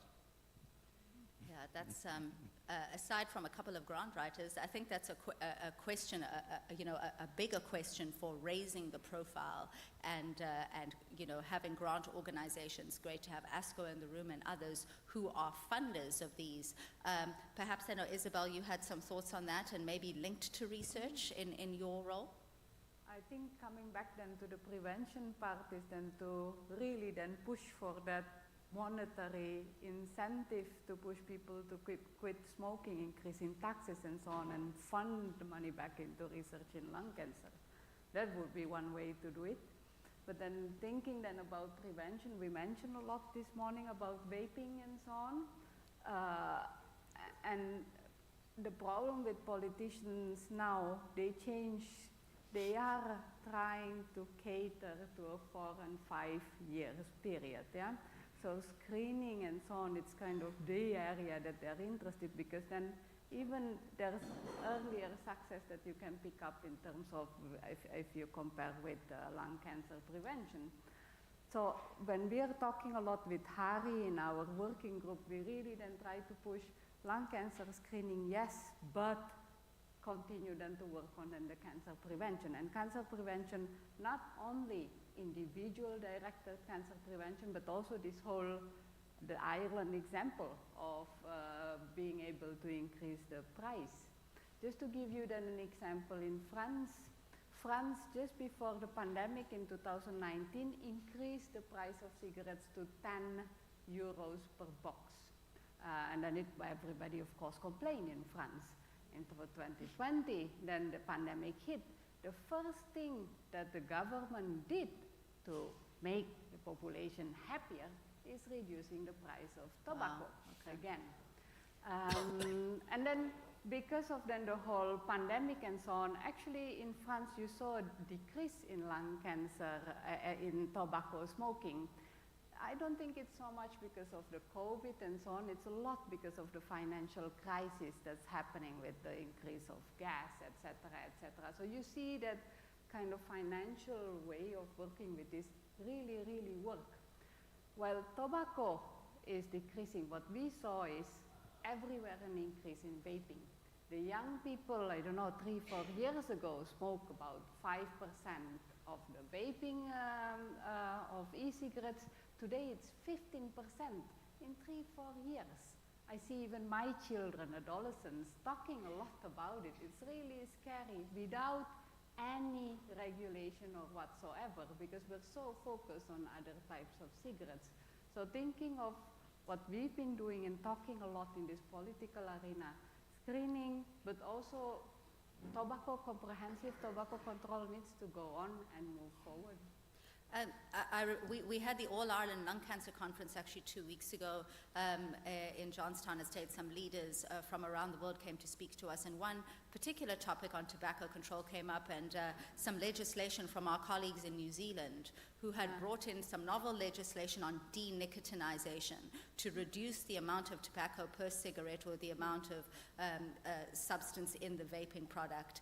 And then some interesting machinations there where it came into play, but then was subsequently removed due to other political pressures.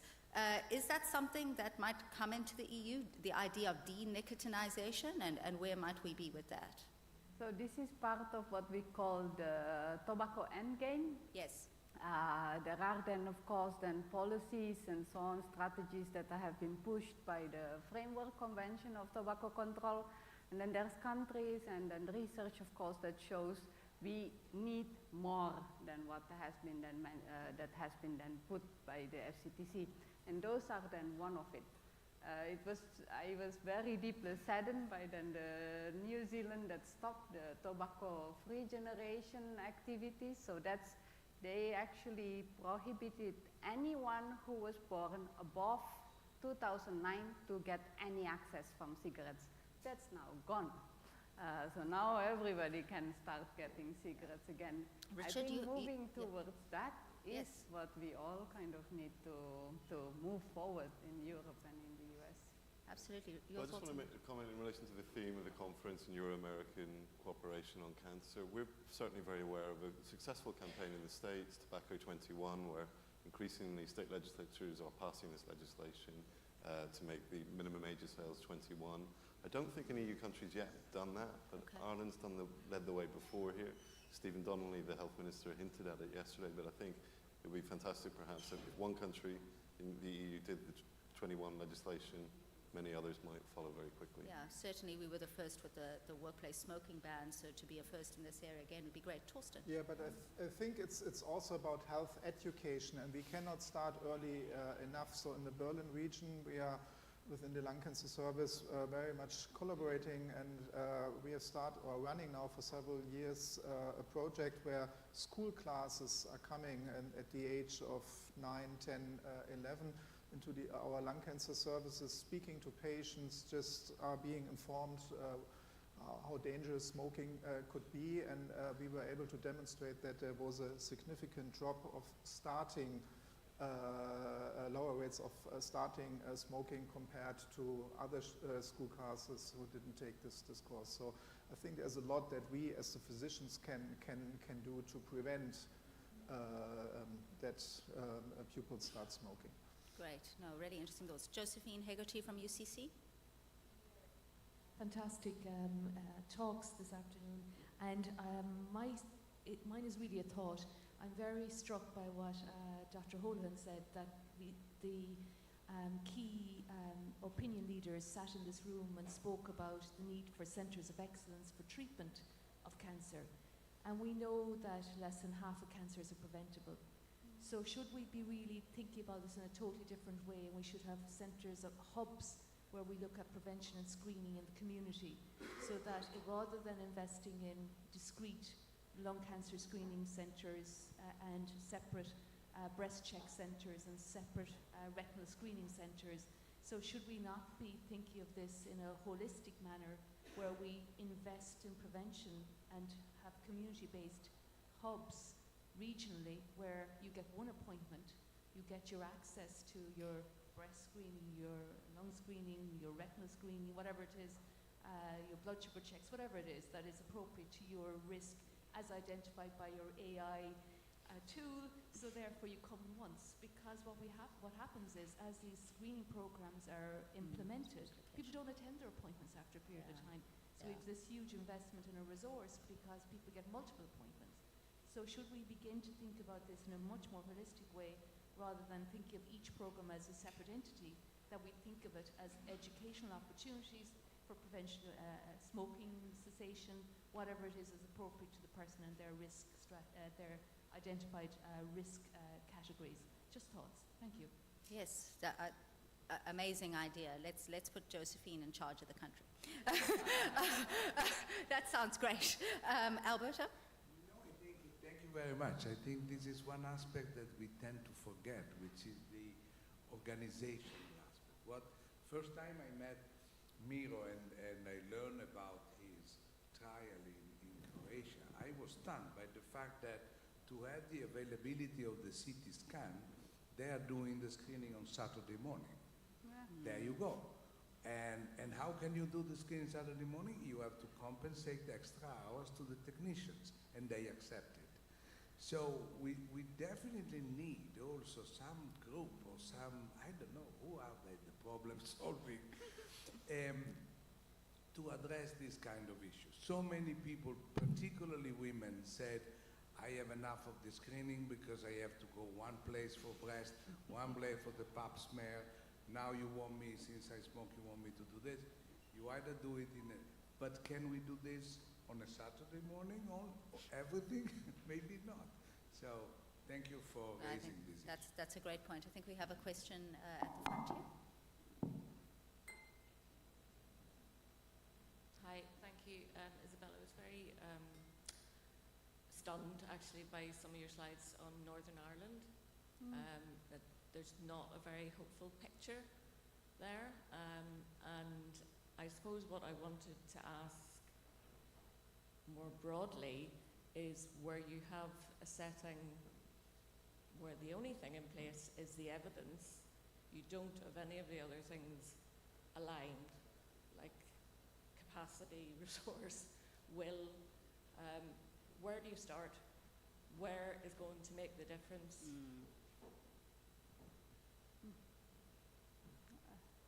I don't know, Isabel, So that's a that's kind of a really hard super one. difficult question. But I would start by showing that data, actually, because then we'll start to have advocate and to push for the different streams of work. That work is then the work that mentioned by Mark, so the International Cancer Benchmarking Partnership.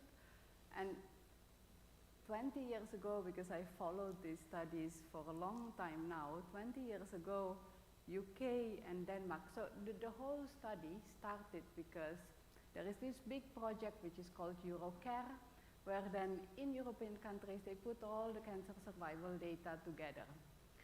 What we saw then, that was, I don't know whether you remember that, Alberto, but then what they saw is then, they put all European countries, and the UK was at the same ranking as Poland, as then the countries in the Eastern European countries. They were completely offended, shocked, yes. So then what happened is, because of that data, they started then to say, why is this? Is this a data problem? It can't be that. Is it then a system problem? So they put together then a coalition of countries where then things supposed to be working. So only very high income countries. They want to be compared with Norway, Denmark, didn't even include US because US doesn't have universal health coverage, Australia, New Zealand, etc. And then it also, there was a big discussion on the data needs to be by nations. It can't be just UK, what's happening within the data. And then Denmark was also as bad as the UK. Within 20 years, Denmark managed to be almost the best now by changing what is happening within the countries using that data. So it is possible. And then using this international data could be really, really powerful actually to change political will, but also then to find strategies on how to do that. Okay, I think we have 2 more questions in the last 5 minutes, if that's okay, first. Yeah, good afternoon, everybody. Just wanted to contribute to the conversation about tobacco control policies and just going also beyond policies from a bit of a data angle. So Ireland's actually ranking first in the whole of Europe when it comes to tobacco control policies, looking at the index developed by the Smoke-Free Partnership. And of course, Ireland has less smoking than the rest of Europe, but it's still really quite far from achieving sort of the smoke-free Ireland target of at least 5% daily smokers. So what are the thoughts of a panel about, just meeting that divide and maybe looking at enforcement of these policies or additional measures like Tobacco 21, all these sorts of measures? And I think the last question from Simon Oberst from the OECI, and then we have a comment from Harry, and that's our very dynamic session. Thank you. Thank you very much. I think I'm going to be accused of leaving a country, the UK, which I have, and going to Denmark simply because of the improved cancer survival. Now, Mark and I are determined to do a comparative study because the improvements in Denmark are largely due to investment in primary care and rapid access to diagnostics. Although the UK has got a 2-week wait, somehow, for some reason I don't understand yet, the Danish system works better in a more rational way. However, one of the good things that has happened, and to your fantastic point, in the United Kingdom, one of the few good things that has happened in the NHS to do with cancer in recent years is the development of these mobile rapid diagnostic clinics in supermarket car parks and places where the community, which require, I think I'm right in saying, no prior booking. You just turn up. And I wonder whether perhaps in the next Irish National Cancer Control Plan, that kind of idea might be developed, because I think it is, it's taking these aspects of us to where people are and making it with the access easy, more democratic, lowering the barriers to access. I think it's a great idea. I've not seen any evaluation of of the UK program, but I've just anecdotally heard great things about it. Yes. Manchester would lead the way in this clearly, and certainly our pilot will involve mobile units, but obviously integration with government and funding, I think, would facilitate some of this. Maybe in the closing minutes, Harry, you can close the session with a last comment, and Torsten as well. I surely didn't want to be that arrogant to end this session, but indeed, I wanted to stress indeed the issue about the enormous difference in survival. So indeed, at that point in time in Eurocare, for instance, breast cancer survival in the UK was worst from any country in Europe or so. And indeed, what happened, and this kind of data, you need to, I think, convince politicians, convince the public that something has to happen. And again, this for lung cancer, we see the same thing, of course. But what happened is that indeed there was the implementation of breast cancer screening in the UK, and with that, all the protocols were, let's say, stated. So apparently there was a difference in treatment, there was a difference in diagnostic pathway, and with the introduction of the screening program, indeed there came pathology reports on how to do it, there was organizational structure, infrastructure. So there was a sort of added value of surely collaboration, but added value of screening programs being started, having started, and in the breast we have seen the same thing. And I hope with lung cancer we will make this difference even in a shorter time frame. Yes, and I think Torsten, yeah, maybe last just some brief comments why Denmark has been so successful, especially in lung cancer. So first, they formed a lung cancer group, which was multidisciplinary, had close contact and support by the government. Then they have an annual updated lung cancer guideline. They've completely reshaped their care system with centralized care for the high-risk procedures like surgeries, but also the bottleneck procedures, but still have a satellite system so that for the geographically remote, especially Danish islands, and then they have a well-working cancer registry in all forms, a quality of improvement loop, and has led to a significant improvement over a decade. So that's really, really worthwhile to observe and I think to adopt. Great. So I think in summary, obviously we've learned a lot about lung cancer screening. We've learned a lot about the continuum of lung cancer care, that investment in primary care, but then also what that implies for how we need to invest in downstream services to care for those patients diagnosed in primary care and treat them through radiation, surgery, and others is going to be important. So with that, I'll close the session and leave you with your lunch and hope you enjoyed the morning. Thank you.